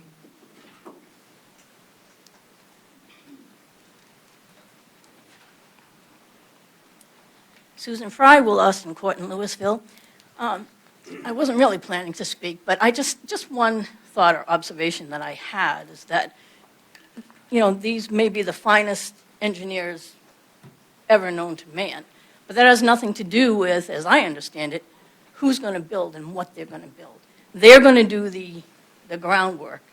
And then someone else, to be named later, we don't know who they are or what they really do. And that's my only concern. They can lay it out any way they want, but we don't, you might trust them to set it up the way they say they will, but that has nothing to do with who's going to actually build buildings there and what they're going to build.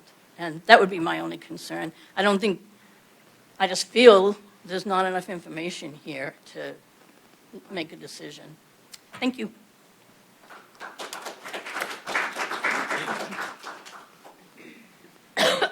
All right, if there's not anyone else, did you guys want to come back up? Okay. Like Mr. Andrews, I sort of live in these hearings. There is something that you are hearing tonight, you have heard tonight, we heard it at the planning board. It's not unique to Louisville.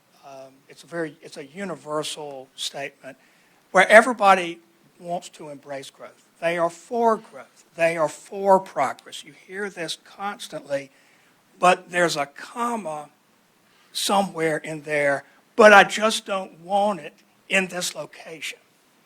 And that's what you also heard. I do need to remind you that when companies like Four Star come into a community, a responsible developer, they look at your comprehensive plan. They look at what your vision is. Your vision started out with meetings of your citizens. There were several meetings of your citizens. There were planners involved. It's a very professional plan that was done. There was a vetting process. It went to your planning board for consideration. It went to your town council for consideration and adoption. So the vision for the growth that is in your plan is for growth right here. It is where two major thoroughfares cross each other.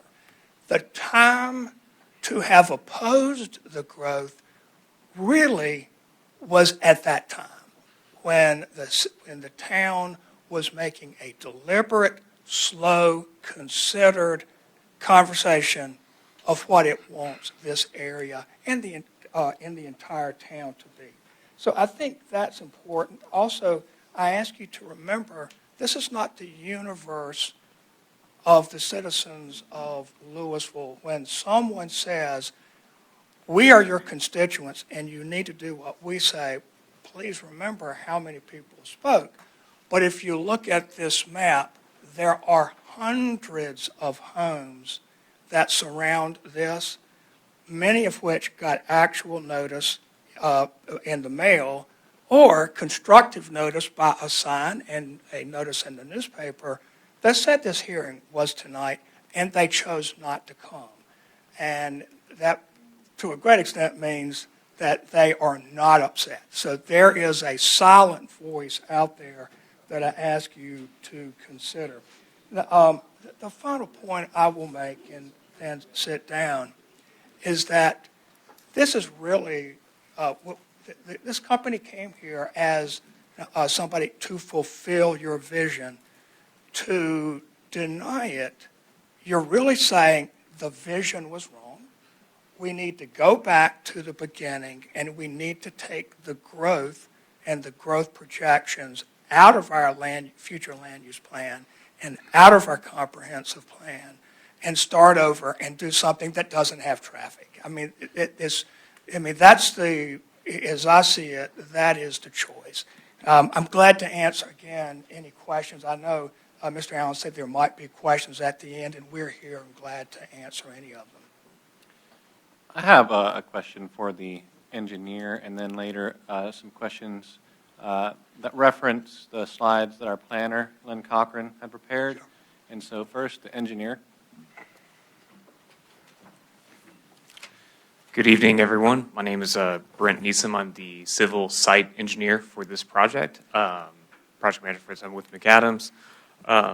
Much like Sean, I live very close to here as well, very close to where Sean lives. So be happy to answer any questions and address any of the comments that were made. Yeah, thank you for your willingness to answer our questions. Are you able in any way to detail any consideration that was taken with the amount of traffic this development may or may not cause in consideration of the middle school drop-off and pickup times that occur during school days? Yeah, I can address that. Much like what was stated earlier, and again, this is a concept plan, but addressing some of we'll talk about the middle school constraints first. Working with NCDOT on this, we take a concept plan and we share with them and ask them, here are the trips that we've made or that would be made from this development. What would your recommendations of improvements are? I have that letter here that they've issued to us, and just to maybe help alleviate some worry, the constraints on us are we have to have a left turn lane into the site, a right turn lane into the site, but from the site is another key consideration. You are not going left to go south. You have to turn right. And that's part of the development idea with and I think Mr. Ritter made that same comment that you can't turn left out of his subdivision to the south. That's part of the constraint and part of the reason why a roundabout to continuously move traffic around would be implemented. So I hope that maybe answers your question to take away some of the pressure that would be going towards middle school. So in short, your claim is that these turn lanes will alleviate the traffic caused by the development in a way that it will not be a material effect.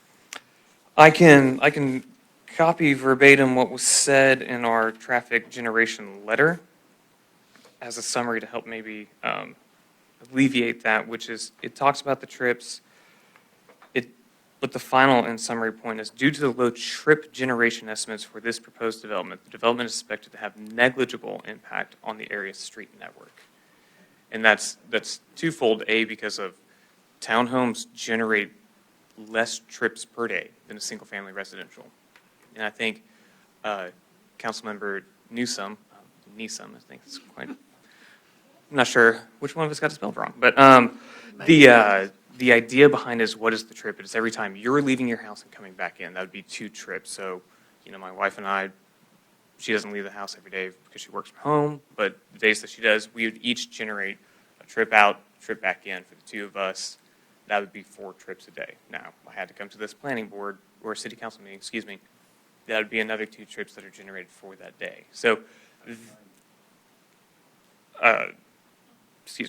so that being said, that's where these trips are coming from, and that's why when we're talking about the trips, the negligible impact to the surrounding area, because there's alleviation, as what Tom mentioned earlier, of through traffic, because we will have this pocket lane and this left turn lane where the traffic that would be headed southbound or northbound, not going to subdivision, would still be able to pass through. Thank you for your answers to the question. Absolutely. Clarification, did I understand that if, with this plan here, as residents were to leave this neighborhood toward Lewisville Road, they will be capable of making a right turn out only, directed toward the new traffic circle? That's correct. Per the recommendation from NCDOT. Okay. So this turn lane, I understand the one to right turn in, but if I'm coming from the traffic circle, are we going to have a widened 3-lane so you'll have a left turn into the complex? I won't call that necessarily a 3-lane, but yes, you'll have a northbound lane, a left turn lane coming south, or from the north to the south that would turn into the development, and then a southbound through lane. That is correct. And will there be any impediment to prevent left turns out of this development? That's what the right turn out only indicates, that we have to approve to get certain permits to build a site and get access to the site. We have to go through 2 or I'll call it for the road improvements specifically, not the utility connections, but to work in NCDOT's right of way, we have to have a driveway permit, which talks about the location, and we have to have an encroachment agreement. Those parameters have to be addressed and approved before they will approve anything for us to gain access to the site. And based on the letter they've provided, that is their, what they're going to be looking for in that plan. I appreciate the explanation and Absolutely. clarification for me. Absolutely. I have one question. If you could just maybe re-explain, what are all the limitations from a second entrance? Like, what are all the, from an engineering standpoint, what's stopping that from being able to happen? Yeah, I mean, I'm glad you brought it up. It was one of my talking points, but I wasn't going to bring it up if it wasn't asked. So I want to also let the council know, there's consideration in a lot of decisions that we're making. And I've heard two comments about the engineering level. We'll just call, I'm right in the middle of both those, okay? But if you added a northbound lane through the site, there's a number of site constraint considerations that aren't just traffic related, but also traffic related. So first being, I'll address the environmental. So we are working with John, and as we get through the site plan submittal, but if we were to access from Robin Hood, the way this topographically lays and how the site goes down in elevation towards the stream on the bottom in that pond, we have potential to raise the site that would be a large constraint on how much earthworks out there, so how much actual dirt material. But the second thing it could put a strain on is that retention pond that we're having to build in there, which could put that as a high hazard dam. And without getting into too much detail about it, the idea is that if it has a shelf life and it were to ever break, the downstream impacts of that could be great. So if you pick up the site elevation-wise, that's a constraint that can happen, making it a high hazard dam. The second, but probably more important part, is what happens when you add the second entrance is what people will do is they will use it as a cut-through. And the cut-through is going to bring more pressure onto Robin Hood Road when you have traffic trying to not go in the roundabout, right? The second, or the third point with that is that entrance, while it's only 15 feet and everyone thinks that's not it's a pretty short distance for 15 feet to go up. So we have a grade constraint, but that also leads to what is a sight distance. So when you're looking down the road to the left, trying to make a right turn lane or right turn. Which road are you speaking of? Well, I'm just talking in general when Okay. you're driving. So when you're trying to turn right onto a road, you got to see a certain distance, and that's how far your sight distance is. That's dependent on the speed of the traffic. If you can beat them, if you've got a nice car or a Porsche or something like that, you can probably get out there quicker, right? But not everyone drives Porsches. I sure don't. But when you can't see, it becomes a hazard. When you're coming up from that elevation at that grade, you're sitting lower potentially than the road, and you cannot see as far with that sight distance. So you have to have not only a horizontal, because it's a straightaway, but you also have to sit up higher so you can see further and make a safe movement in and out. So those were the two considerations for a cut-through and sight constraint. And again, this is just for the concept plan. May I jump in, Mayor? Just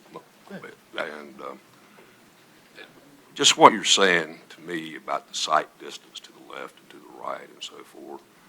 I understand that Mr. Terrell mentioned, and now you're mentioning that there's no entrance off of Robin Hood Road. I recognize that.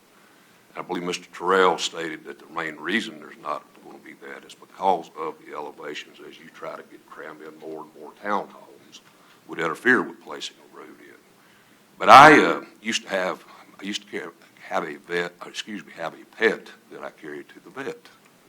So I'm very familiar with pulling in and out of the entrance to the vet's office and the boarding kennel and so forth. And it's been a few years, obviously, since the McBride shut down, and also I started to ride over there today and take a look, but I'm going to live off my memory on this one. But sure. Pulling out, looking to the left, to the crest of the hill from that driveway is probably 1,200 feet because the whole total road frontage is about 1,500 feet there.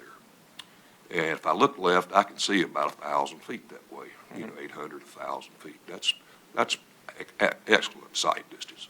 I think you can agree. And if I look to the right from that location, I can dang near see all the way to Chickasha Drive. Because there's a real long straightaway coming down through there. It drops in elevation. Yeah. So there should not be any sight distance issues with an entrance properly located on Robin Hood Road that does not correspond with your elevations to cram in as many units as you can. I recognize what you're saying about the silt pond and that water flows downhill. But looking at your proposed map, I know where that corner is, which is a correlation with about the entrance to the old vet that I spoke of. And, some rearrangement there around where that cul-de-sac is, you could probably use the entrance out that way if you so desired. And that's up to you as the developer, I recognize. But you're going to have to bring a site plan back to the planning board. That's correct. And I hope that they will have some considerations at that point in time. Which leads me, that was my number one question in area of interest is just why you're making an argument why you cannot place an entrance and exit off of Robin Hood Road. So with that, Oh, I didn't know if you want, go ahead, I'd like to. I agree with what you're stating, if the existing state.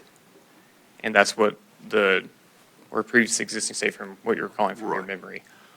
The difference is the proposed state of where we're in, that the site is actually much lower based on what we're proposing for the sign. Now, again, this is a conceptual plan. I recognize And that. I understand that you seem, as you've served here before, your experience here matters. But in the state of what we're seeing and where we'd want the access point for that road, it did seem as a hardship compared to going to Lewisville, Vienna with a right in, right out, and avoiding a cut through. Yes. Since you said that, that was my first question, and the first issue I want to bring up. The second one, Mr. Terrell, you wrote this letter. So, and by the way, I appreciate the fact that the letter dated on February 6th, which is last Friday, that you did send it out by email. And I'm glad I caught the errant address from Mr. Allen and forwarded it to him, because those first-class mailings of this have yet to make it to our boxes at Town Hall. So we would totally be in the dark today if it had not been for you sending this out electronically. Thank you very much for that. Now, as I look on page 2, and since you signed it, I want to assume Mr. Terrell wrote this. It says the proposed community will be accessed from Lewisville Vienna Road. It goes on to say, and a stub to the south to allow connectivity for potential future development. Care to explain that a bit for me? I can, yes. It's a great point. I've also can't see very well. There's a existing right-of-way that stubs up from the south, and it's broken up by the stream. And off the top of my head, Spoke Lane. Thank you. Yes, Spoke Lane.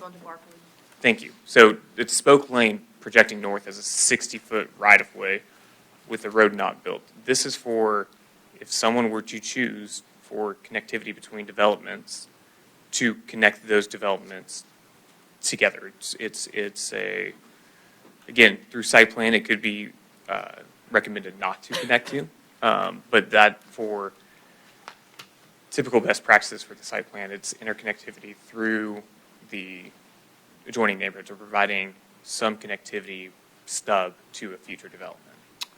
Well, I've got a good friend that lives on Barkwood Drive. Matter of fact, we grew up together, went to Vienna Elementary all the way through West Forsyth High School together. His mother owns property directly across from Greenwood Drive that goes back about an acre and a half. I don't have the exact footage as it goes back and so forth. Yesterday, I went over to visit Steve and also his mother that he's taking care of. But anyhow, as a result of that, we walked down and viewed because I wanted to see with my own eyes this spoke lane to the north. And imagine not only Mr. Yates's surprise and mine when we found a brand new T-post that had been driven in the ground with survey tape on that T-post. And I got to looking at the placement on the county tax maps of where that was, and Steve knows that that's a corner of his mother's lot. And so therefore I know that it was placed in the correct place. Now that is the northeast corner of Spoke Lane, the easement that you spoke of. And in between that is actually two parcels that are accessed, well, one of the parcels is accessed by Spoke Lane through a private drive, as I assume that you would be aware of. Now, with that being said, that if this proposed, like you say, you stated in print and a road stub to the south to allow connectivity for potential future development. There's an acre and a half to the south of y'all, so I'm not sure what you're speaking of potential future development there, but I do know that if you were to purchase that and try to have connectivity to your stub street to the current Spoke Lane, the northern terminus, and that were to be improved, Spoke Lane would be improved. There'd be impact upon the current neighbors that are there, because this road was cut back around 1962 when those lots were sold originally. And I've learned in discussing with the neighbors there. My point is that if you have any idea of doing this, that is one of the worst things you can do, and tie it into Barkwood Drive, because where that intersects with Lewisville Road, it's already almost it is over 3 lanes wide, because they have the left turn into the school there, and of course the 2 travel lanes that are there, so those are wide lanes. And I believe a gentleman that lives on Barkwood Drive spoke about the fact that there's absolutely no way that a resident who lives on Barkwood Drive could make a left turn out of there, okay? And with that being said, I believe somebody mentioned, it might have been yourself, talking about cut-through traffic. My gosh, about cut-through traffic. If the folks are going to be coming through Spoke Lane. So that piece is the part that concerns me the most about this whole project. In walking down there yesterday, I saw the topography of that area, and anyhow, I learned a long time ago, I got some advice from a very good county commissioner many years ago, Miss Maisie Woodruff, and she recommended that I always familiarize myself with any zoning cases that come before us. And that's the reason I took the opportunity to walk down and take a few pictures, and I'd be glad to show you what I'm talking about if you'd like. So, but with that, now I'd like to get on to question number 3 to make sure that it has been answered again. Yes, the 3 lanes. And those are the issues that I wanted to bring up, and I'm going to allow opportunities for the rest of my colleagues to ask questions as appropriate. That sounds good. I would ask the rest of council, would you like me to address any portion of the Spoke Lane comment? Spoke Lane is an existing street, It is an existing right-of-way. existing right-of-way. I do not believe there's any, what you would call improved road, no asphalt, no blacktop, no drivable road, except for what Mr. Franklin was talking about for private drives, if I'm not mistaken. Yes, there is. One of the adjoining landowners has paved about an 8-foot wide strip down to access the rear end of their property, and then the rest of the way is completely gravel to cross the small Grand Canyon to access the lots that abut up to your property. So yes, it is a public right-of-way, but no public road is established there. Yes, 323 feet long and 60 feet wide from Barkwood Drive. It goes back 323 feet. And maybe just to clarify, Mr. Franklin, your comment, this stub and interconnectivity, if that is for proximity and interconnectivity between potential site access, you have to show connectivity to other adjacent properties. Now, if that is deemed not necessary by the TRC and Technical Review Committee, we will not show it. This is our, again, conceptual plan for that. There is no intention for this subdivision or any that I'm aware of, any future subdivisions to connect to Spoke Lane in our site. So this is truly just to show for a conceptual plan and not actually develop anything further south. It is truly in case someone were to want to connect to it in the future, they have a place to do that in providing a right of way. Okay.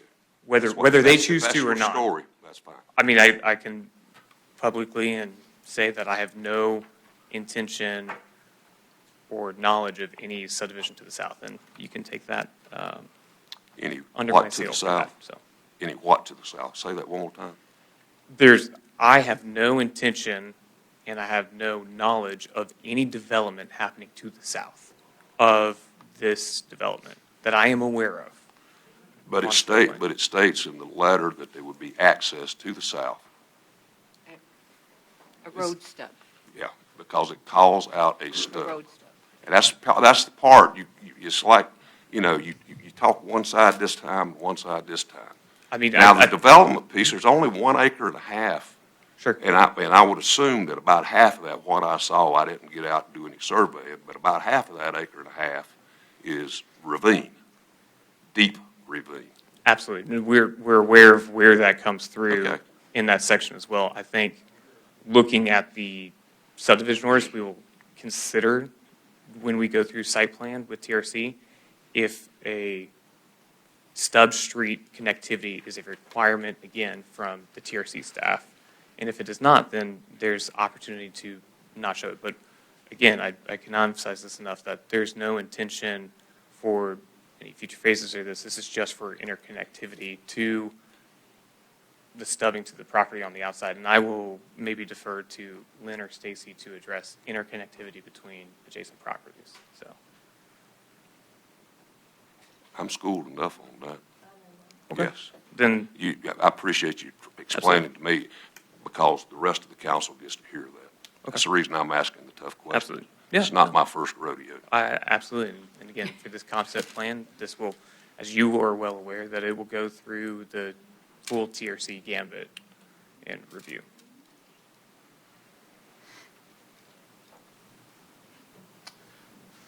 For myself, I still have an issue just with the idea that there cannot be a second entrance on Robin Hood Road. If maybe one more time, I know you were talking, because I feel like there's entrances right now in that same area for the current property. And I just really don't think it would be wise. If we're afraid of cut-through traffic, it might be because we know there's going to be a lot of traffic, but people will want to cut through because it's so crowded that they have to cut through. From the existing infrastructure is what you're saying, right? Yeah, with the way it is now, if they're cutting through, it's because of there's probably some backup there happening where they're cutting through now to get to Robin Hood Road because of the circle and everything from the circle to the entrance on Lewisville Vienna Road is kind of blocked, which will cause a cut through. And I mean, again, how they drive and how they propose that to come through. If there isn't a development here, there's no traffic circle. That's where I think some of the standstill is coming from. That's what DOT is addressing with their roundabout proposal, which is, I believe, out for bid right now. So they've already proposed on that portion. But if you were to mitigate your traffic through this roundabout, adding a second entrance to Robin Hood, and again, what we're seeing here is not tied to the zoning.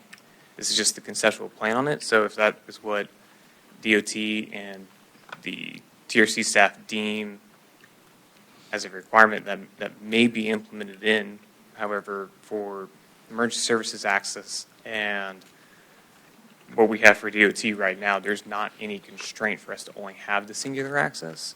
And what we're deeming as the engineering hardships, whether they be a vertical or site distance, are what we're showing right now, and that in that concept plan.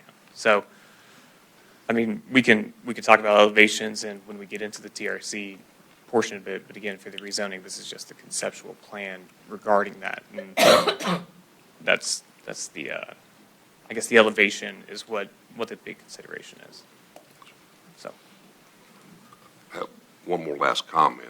Sure. I know that you're going to go back and do some work and massaging on your overall plan before you come back to the planning board, but in reference to the concern that I have and the concern about potential having all of this traffic that could come along with the 93 or so homes here, I would love to be assured that there would be no connectivity to Spoke Lane that would ultimately carry that traffic directly into a very, very bad place on Lewisville Road with the close proximity to the school.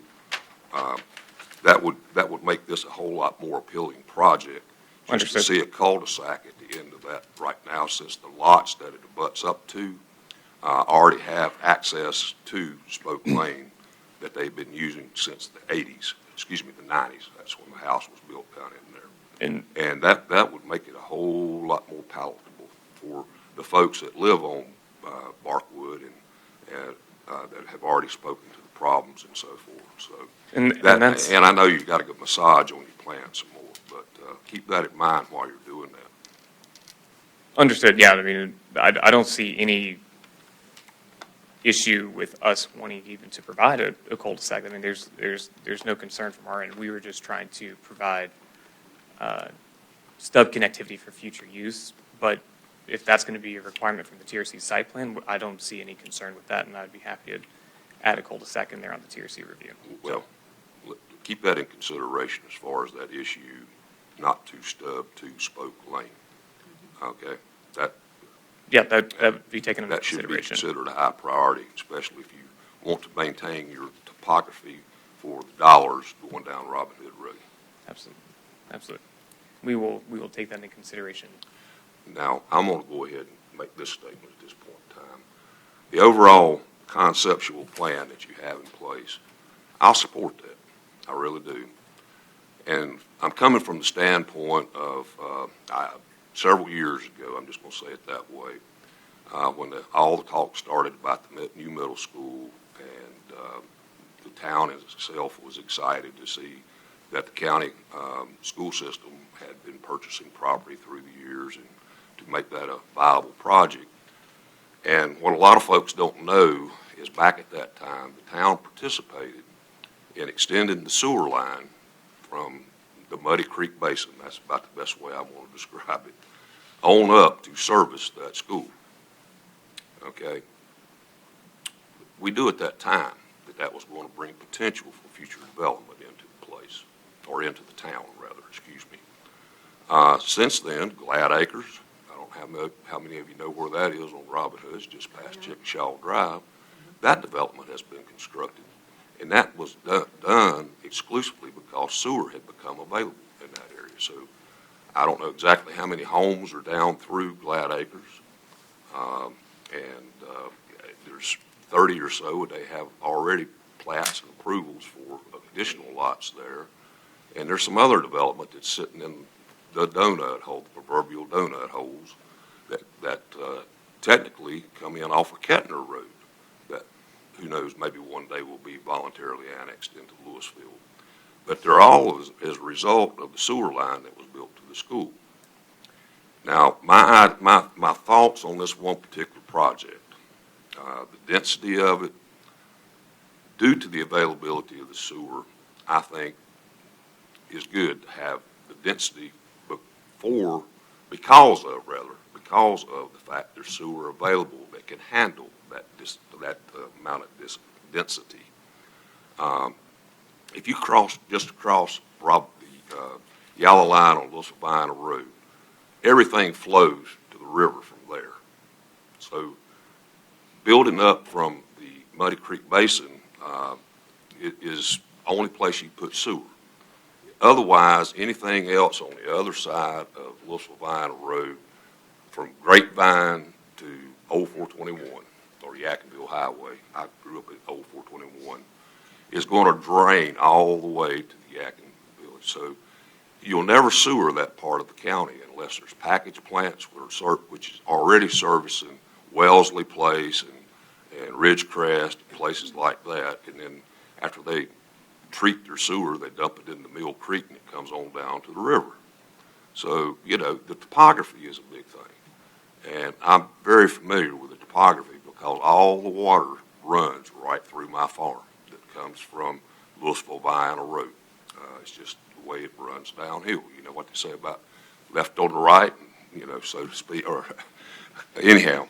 I think overall, folks, for what is available when it comes to utilities, that this is a good project. The density is, again, maximizing the availability of sewer. We're talking about 20 acres. We're talking about a potential for 90-some properties.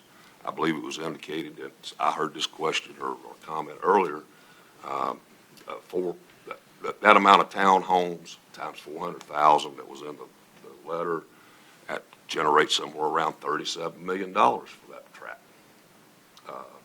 $37 million based on our current tax rate. Pam, I won't use round figures, but that's about $65,000 or in that range each year.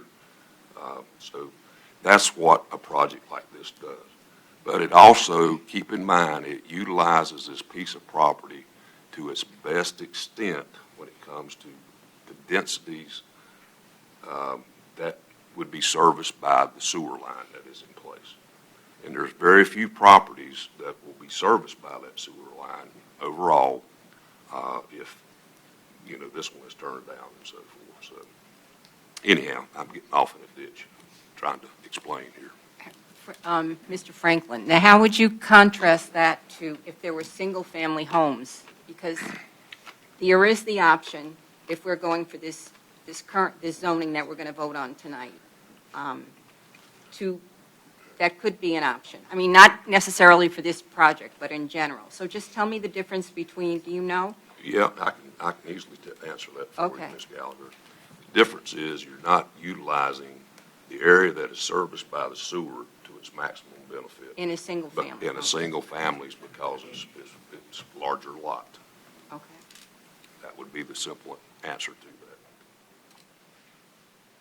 And if I may, just to clarify to the public, what we're charged with tonight is to change possibly and vote on going from RS9, which is the current designated zoning, which allows for manufactured homes and single-family units. And what I understand from Mr. Cochran, and correct me if I'm wrong, that currently, if everything stays the same, and property is going to be sold, we heard the letter from the current homeowner, he wants to, the property owner, he wants to sell, it is going to be sold. So either way, whether we change the zoning or it stays current, it's going to be sold, and it could be 98 single-family homes there. So just to let the public know that in the current zoning stipulates, allows for 98 single-family homes. I mean, maybe not so much, that's just doing the math. Am I right, Mr. Cochran? Yes, doing good. And I also want to say that just in terms of the traffic concerns, if this doesn't happen, something's going to happen, and there's going to be the same traffic concerns, whether we change the zoning or we don't change the zoning.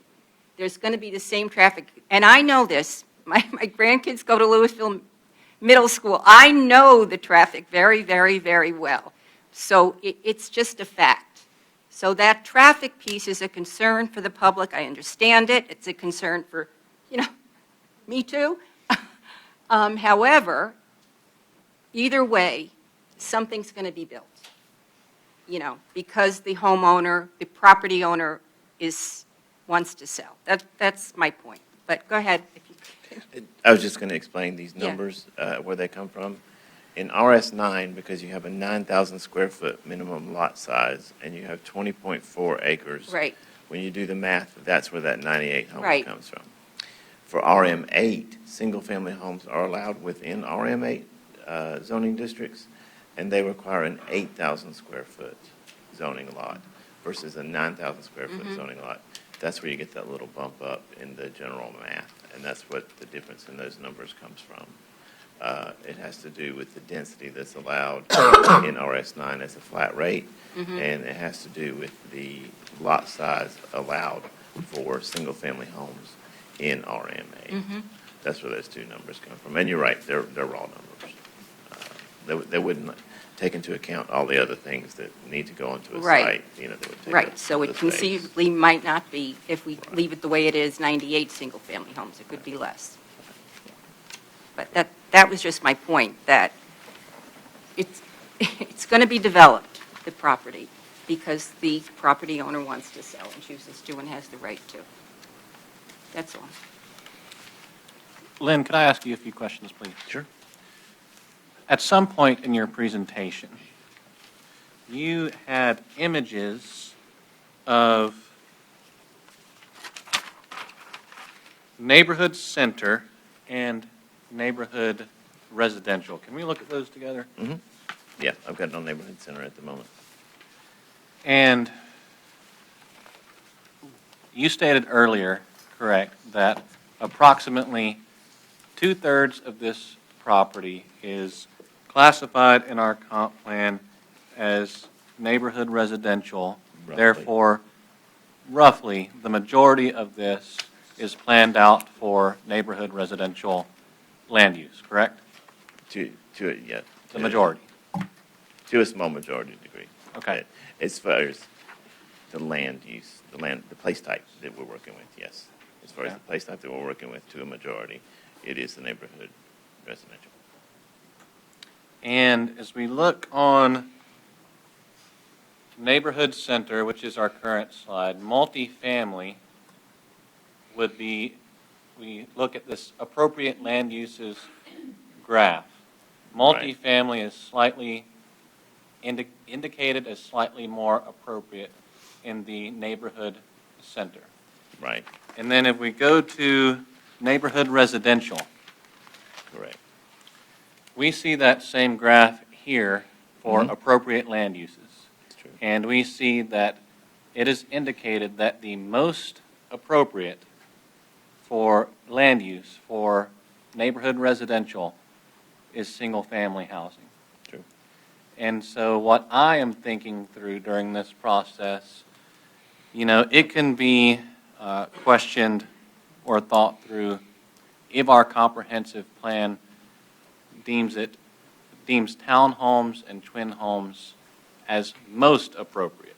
Our comprehensive plan, in just my thought process, may deem it as okay, but I'm trying to interpret what does our comprehensive plan say is the most appropriate land use. And as I look at this, single-family housing seems to be, in my interpretation, as the most appropriate land use here.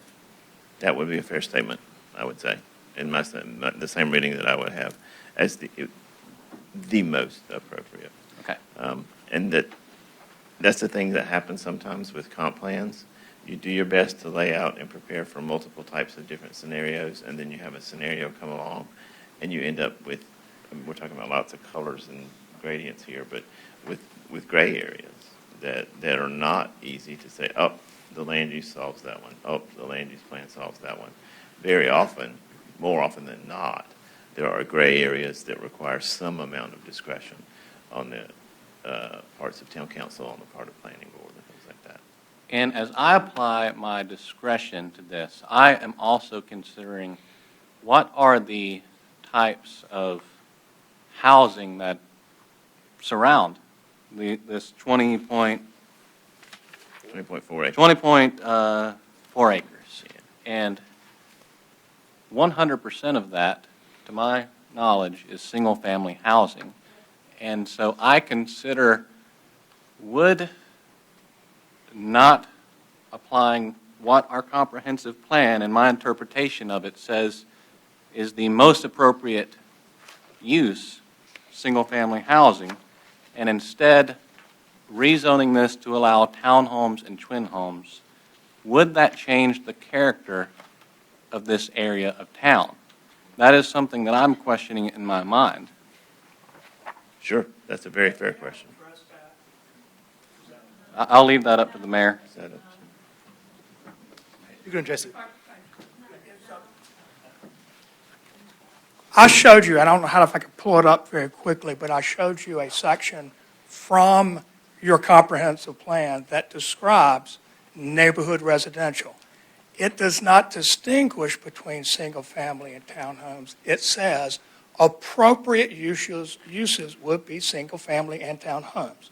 So your comprehensive plan might have some discrepancies in places, but in that definition of what it would be the vision for neighborhood residential, they are equal uses. And then I would also, with respect to what is the most appropriate to match what's around, your plan also is calling for restaurants and retail and grocery stores right next to those single-family homes too. This is much less dense and intense than what is called for in the neighborhood center, which is, again, adjacent to those homes.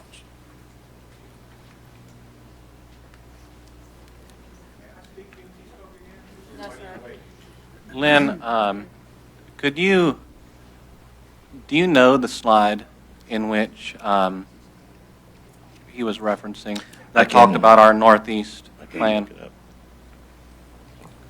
Mr. Mayor, at a certain point, we have to decide what stage we're in, whether we're going to close the public hearing.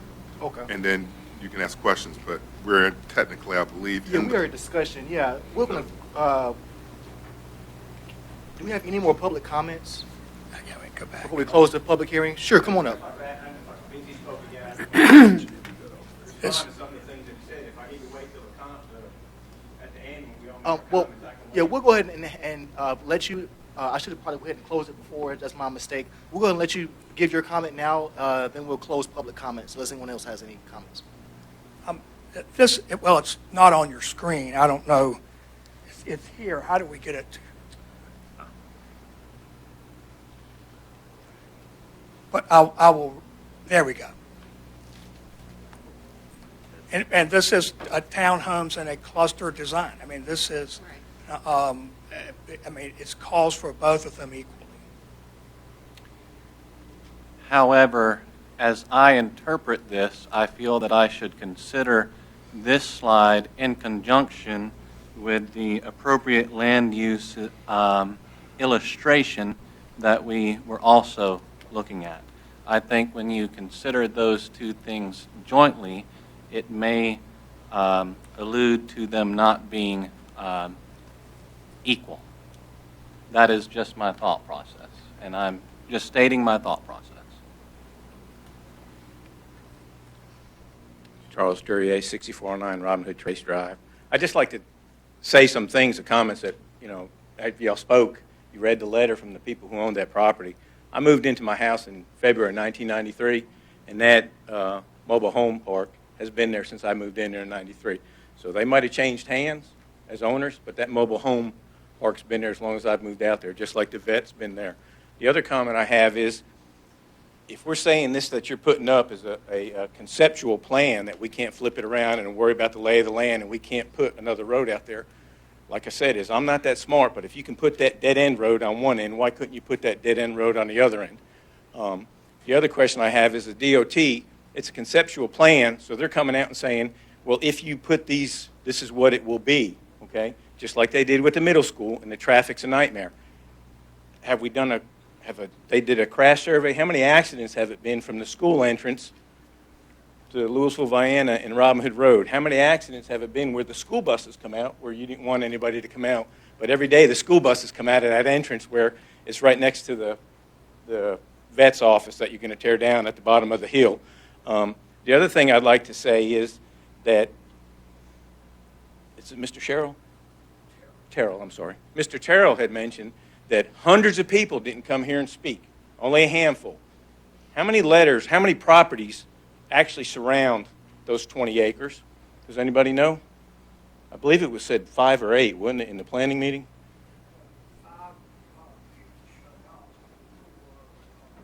Spoke.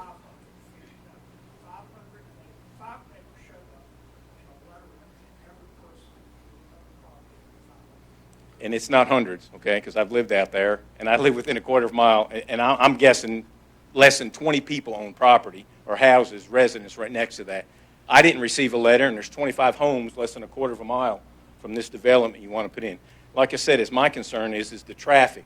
It needs to be looked into, not just on a conceptual DOT study, how many accidents have been, what where the entrance is going to come out, who's going to enforce them turning right instead of turning left. And one other thing I'd like to say, Mr. Franklin, the thing that concerned me, I was impressed in the beginning, but then when you said we're getting the biggest bang for the buck on sewer, are we going to build developments, are we going to build Lewisville up based on the number of residents that we can put in a sewer pipeline? No, sir.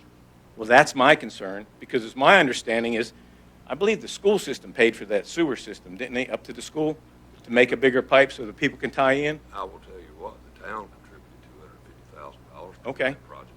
I understand that, but what I'm saying is, I'm concerned because of your comment of saying that we're getting the biggest bang for a buck if we put 25 houses in there, or based on the numbers on the way it's zoned right now, I think you can put 60 or 80 houses versus 90 townhomes for the sewer. I'm just hoping that, just because there's sewer near my house, that we're not going to be putting all these huge developments in just based on, if I had known that, I would have lived on the other side of Lewisville, Vienna. And that was one of the things when I got annexed into Lewisville, living in Pofftown, to move out of the city, was based on water, sewer. I mean, I still got a septic tank, and I've lived here for 33 years. But we're going to put in these townhomes and not invest in the other sewer systems or the pumping station that needs to be done to get up over the hill. But that's the only comments I have. Thank you. All right, so we're going to go ahead and close the public comment section and move on to the council discussion. Any other discussion from the council? Any other questions from council? All right. Well, I would like to ask for a motion for this item.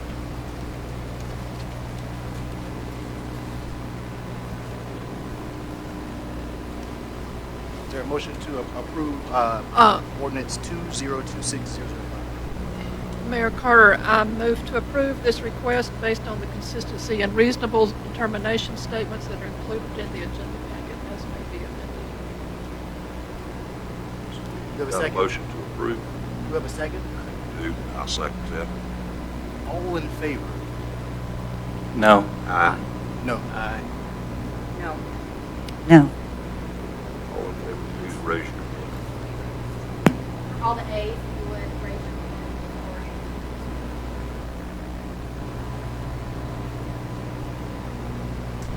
All the nays.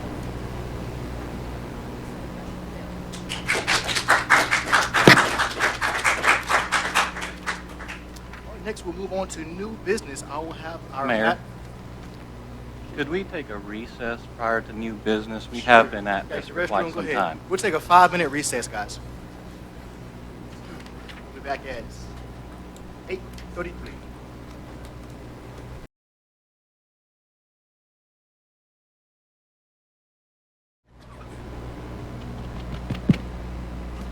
All right, we'll go ahead and restart our session and get through our last item so you guys can get home for the evening.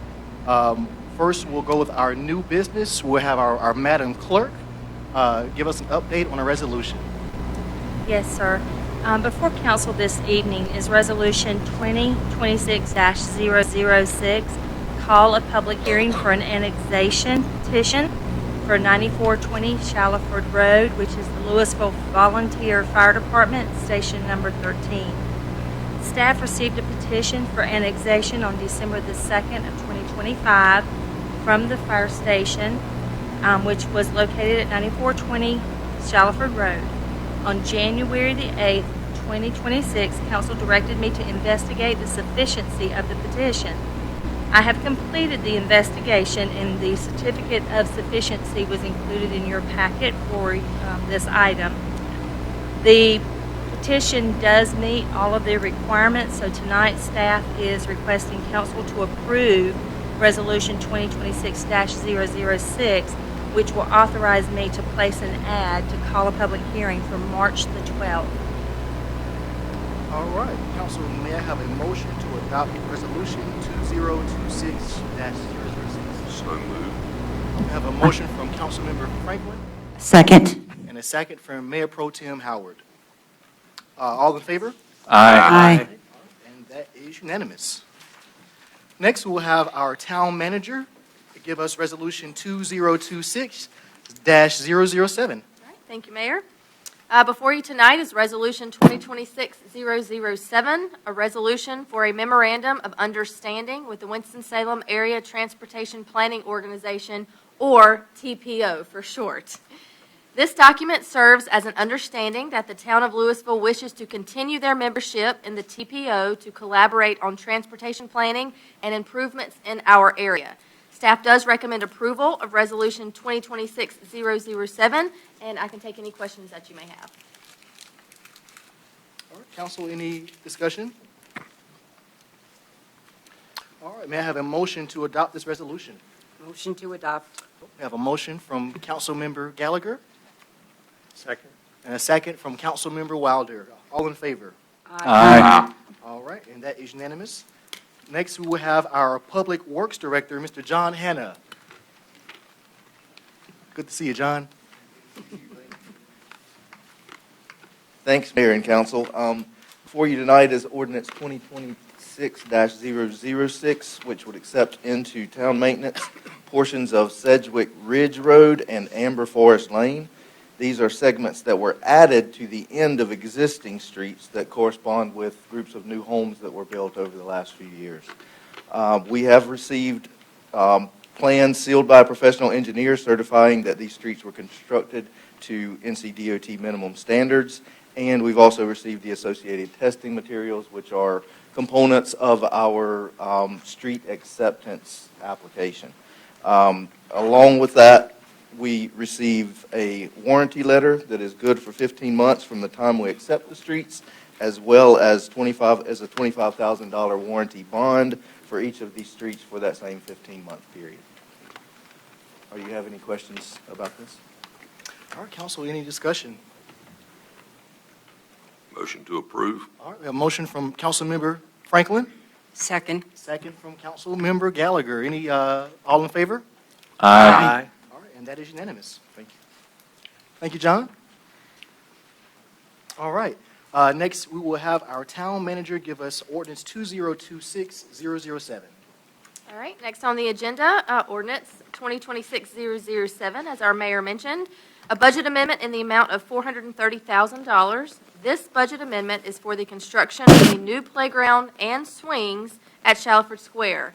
The amount includes the cost of the playground materials and the installation, poured-in-place rubber playground surface, site preparation, grading, those sorts of things, and other incidentals such as electrical work for any lighting, irrigation, landscaping, benches, trash cans, to complete the project. Per the budget amendment, funds are to be allocated from the general fund. Staff does recommend approval of this ordinance, which is, again, a budget amendment in the amount of $430,000 to fund the construction of a new playground at Shalford Square. All right, council, what's your pleasure?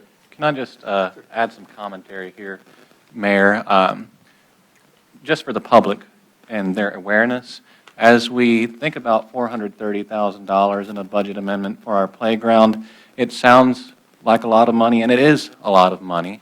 However, when we think about our previous fiscal year, I know that Pam had previously told us that our budgeted versus actual expenditures, we came in the better over $900,000. Is that correct, Pam? Yes, that's correct. And so that was appropriated funds that were not spent but go back into our general fund. And I think that a great way to use some of those unspent appropriated funds is on this playground where our kids can be able to enjoy it during our event season. Another really notable thing that the public should know about this playground is the plans for the playground also include features for children with disabilities. That is in the plans, correct, Stacy? Yes, sir.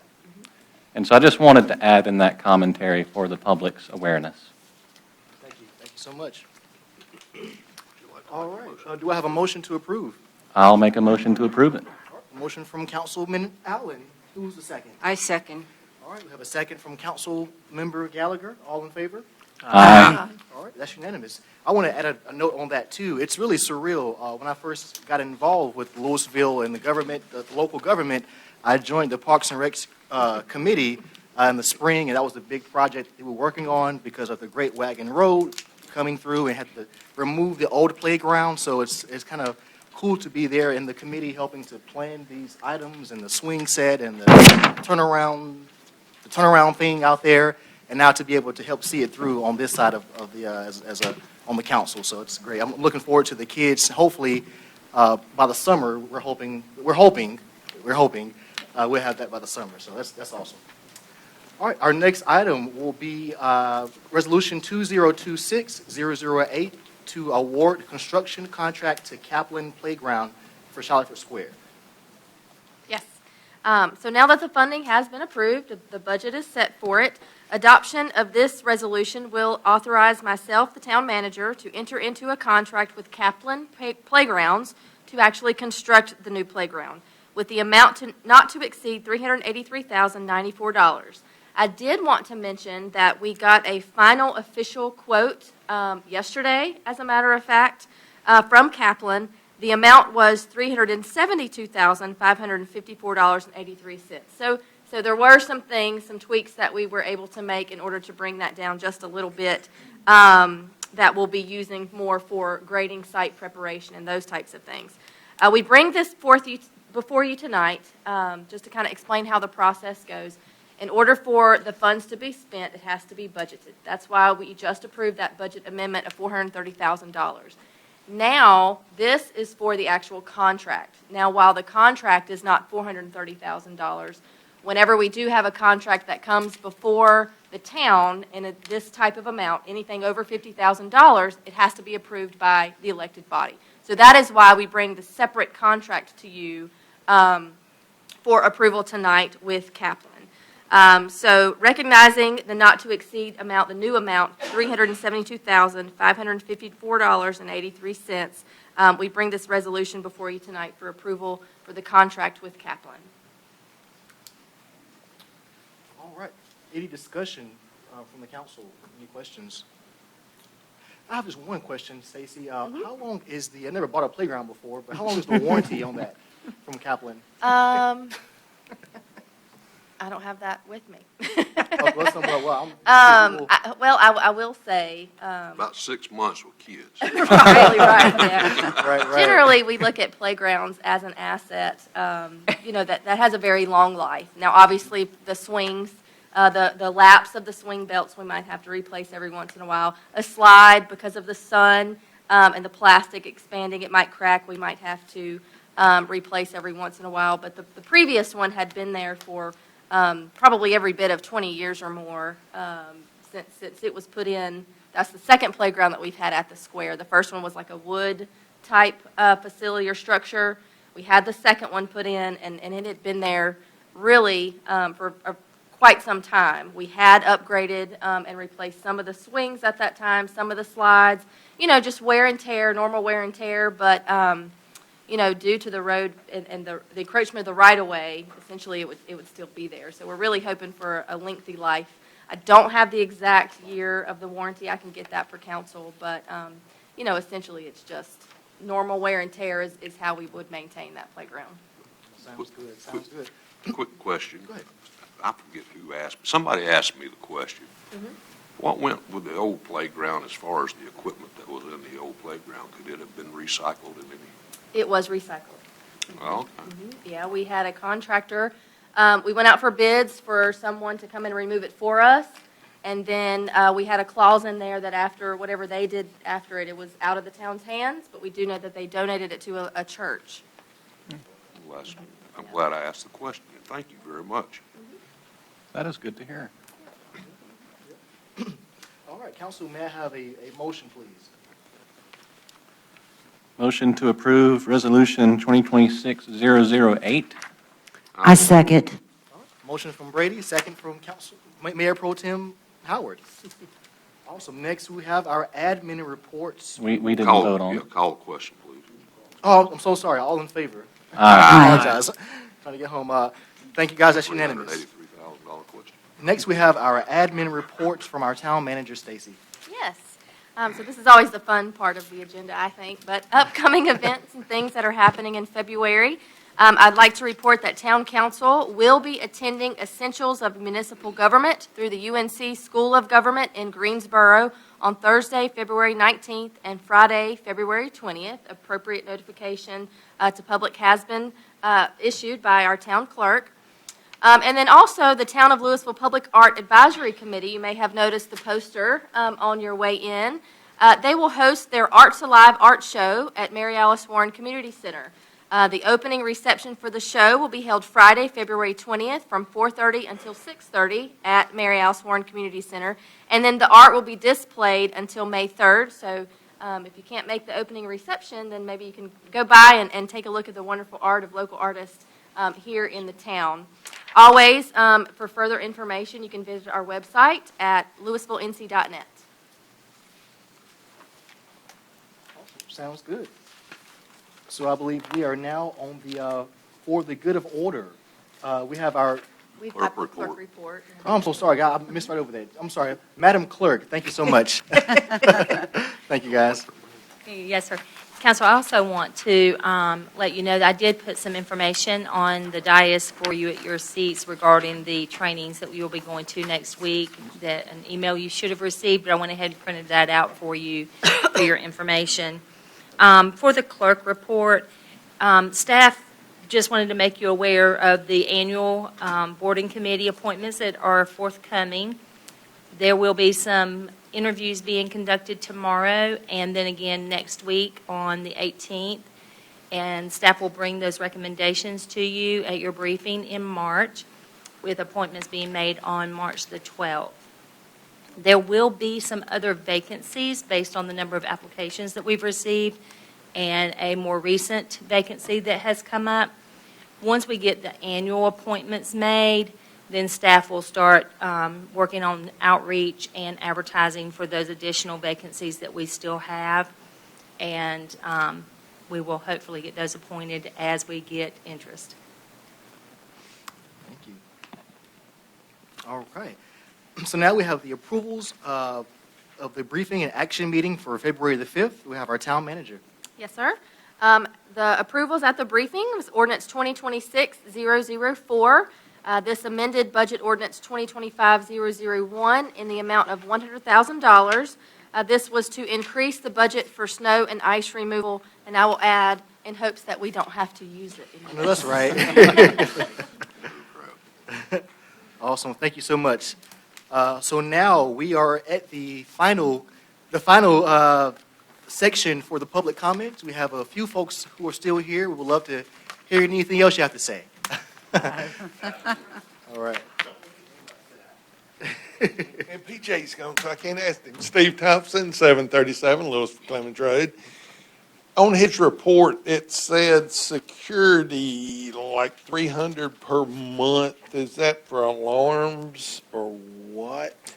PJ's report? Yes. Mayor, may And the I? reason I'm asking, when I worked for NCDOT, I hate government, as y'all well know, but I was the guy that when the alarm went off, they called me and I'd show up for the Winston-Salem Police Department to show up. After so many alarms, then they started charging us.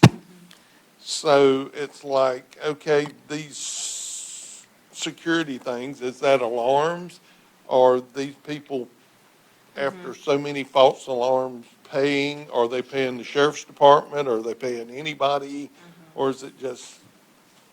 I believe it encompasses more than just like house alarms going off. I Mhm. think probably a good majority of those are, but it could also be security checks. It could be just a call for services, you know, something. There's a lot that kind of falls into that category. Well, I was just wondering because, you know, we do pay so much for South County to have our sheriffs, and it's like, well, if they're having to respond to false alarms, then if they're charging somebody, it shouldn't go to the sheriff's department, it should go to the town because we're paying them. Thank you. Steve, I believe we have an ordinance in place that addresses not false False alarms. alarms. But, yeah, there is something already in place. It's been in place so long ago, don't ask me what it's all about.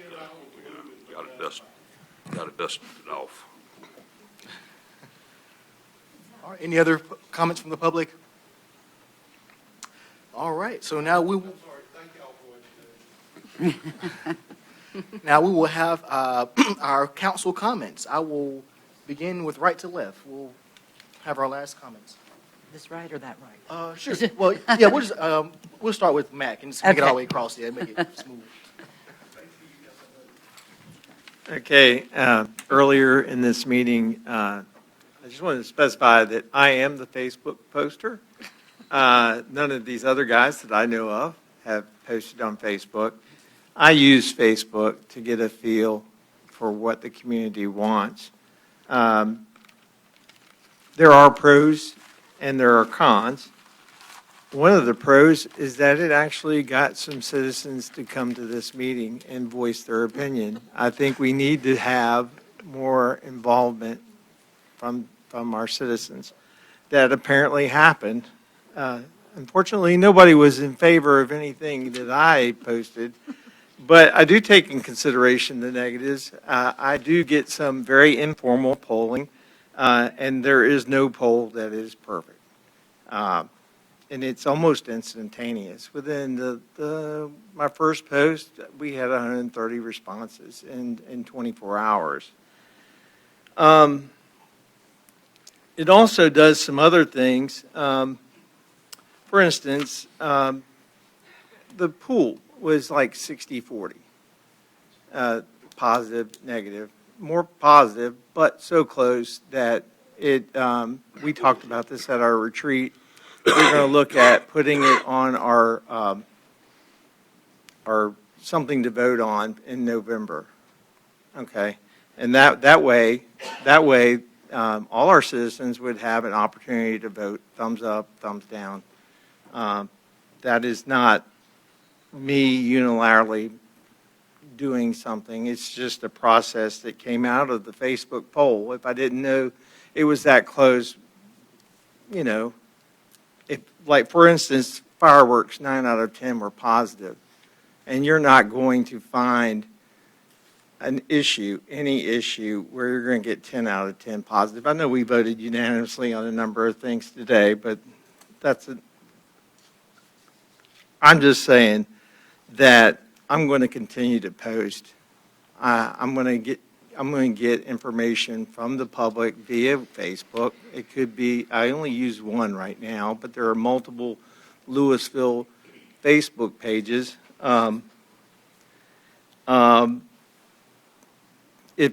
If you don't like it, you can vote me out in 2 years. That's your option, and I hope that inspires people to get out and vote. One other thing is that it does I find out new things. Like somebody commented about the theater company. We used to have plays down here at Shalford Square, and it ended. I was unaware that it had ended, but it was very popular, and I was not aware that that was an issue.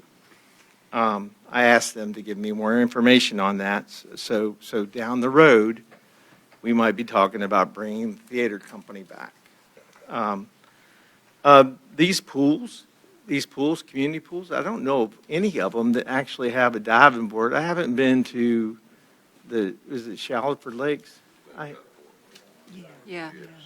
Yeah, so it was gated and had no trespassing. They might have a diving board. I wasn't going to break any kind of trespassing rule to look at a pool.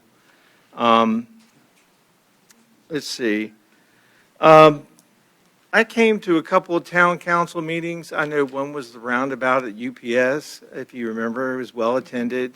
We had citizens wanting to do something, and I think we actually. What actually happened at that meeting? See, I wasn't part of council. I was just trying to see what happens at council meetings. And then there was another one about There was approval for the voluntary annexation. there's voluntary annexation of entertainment /bar And at those two different events, Yeah, they did after it West was, Bend. You're talking about West Bend. right. Right. Yeah. But after those two different meetings, two different people talking within earshot of me said that they were going to do, talking about the council, they're going to do what they were going to do anyway. I don't want to be that council. I don't want to be somebody that's going to do something because that's what I want. I do want stuff that's going to make, for instance, the splash spot for kids. It got shot down earlier. I know there are people interested in a community pool. But, you know, the ABC reference was something I learned at the State of the Town. I was surprised that we got money from it, but it was just to give you a perspective. I wasn't going to try to abscond with those funds and pay for fireworks or anything like that. We are looking into drones as an option. Let's see. I'm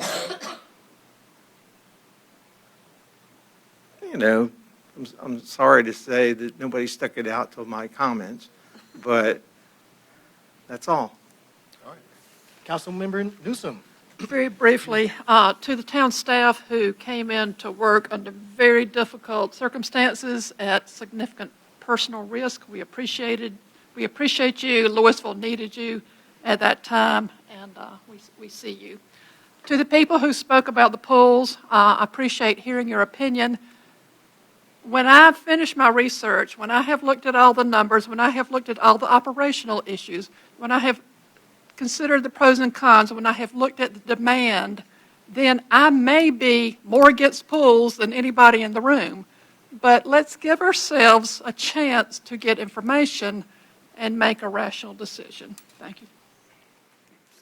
I also want to thank staff for a phenomenal job during the inclement weather situation. I know how hard it is working under duress, and there's a lot of people, and I understand they get a little stir crazy and their road is a solid sheet of ice, but you guys did a great job and you kept your patience and composure, so thank you. I did run my council campaign on being fiscally conservative, so all I can assure you of is I promise you I will fight as hard as I can to make sure we do not excessively spend on something we don't need. We've got to take care of our infrastructure and other items around the town before we start thinking about amenities and fun. Thank you. Councilmember Gallagher. Yes, just about the social media comment and, Facebook, et cetera.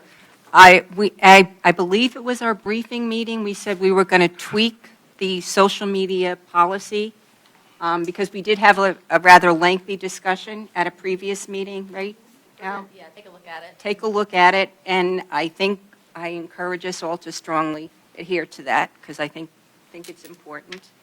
And also, thank you to the staff, not only for showing up in bad weather, but for the great job that you did at our retreat. I really appreciate all of you, John and Angie and Pam and Stacy and Al. Thank you very much. And Al Lynn. Al and Lynn.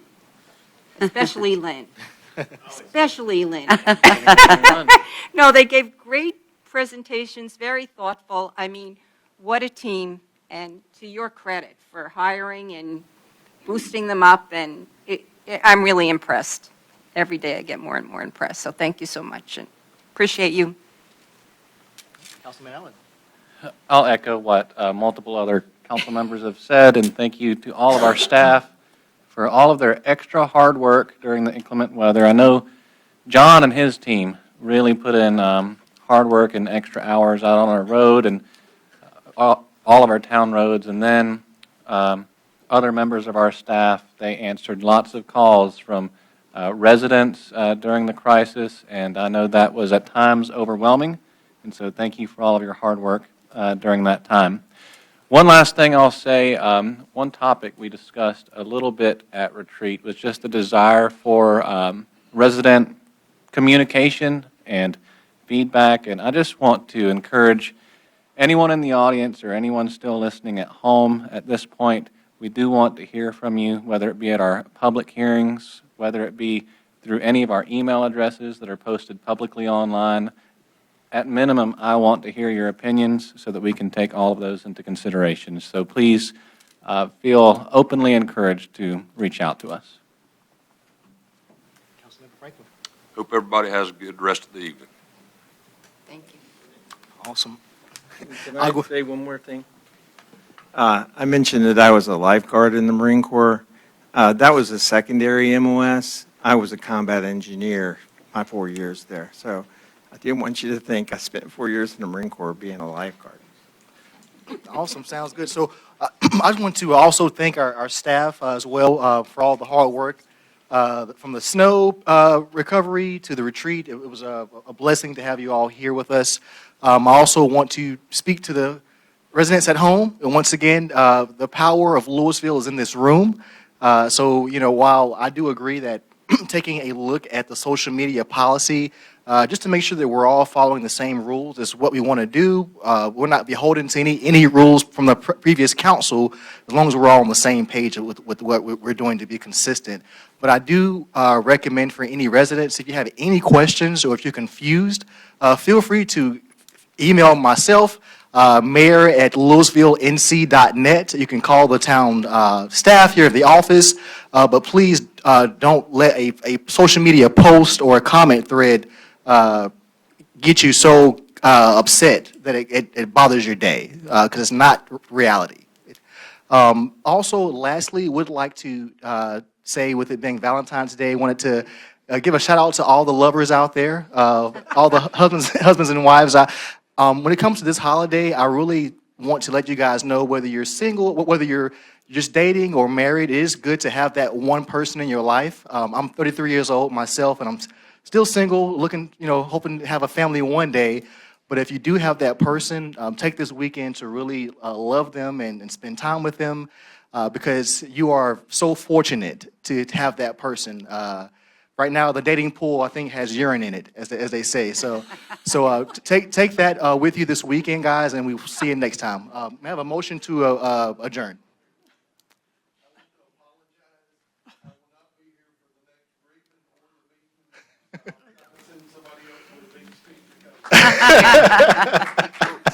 I'll give motion to adjourn. Motion from Councilman Allen. Second from Councilmember Newsom. All in favor? Aye. All right, we are adjourned.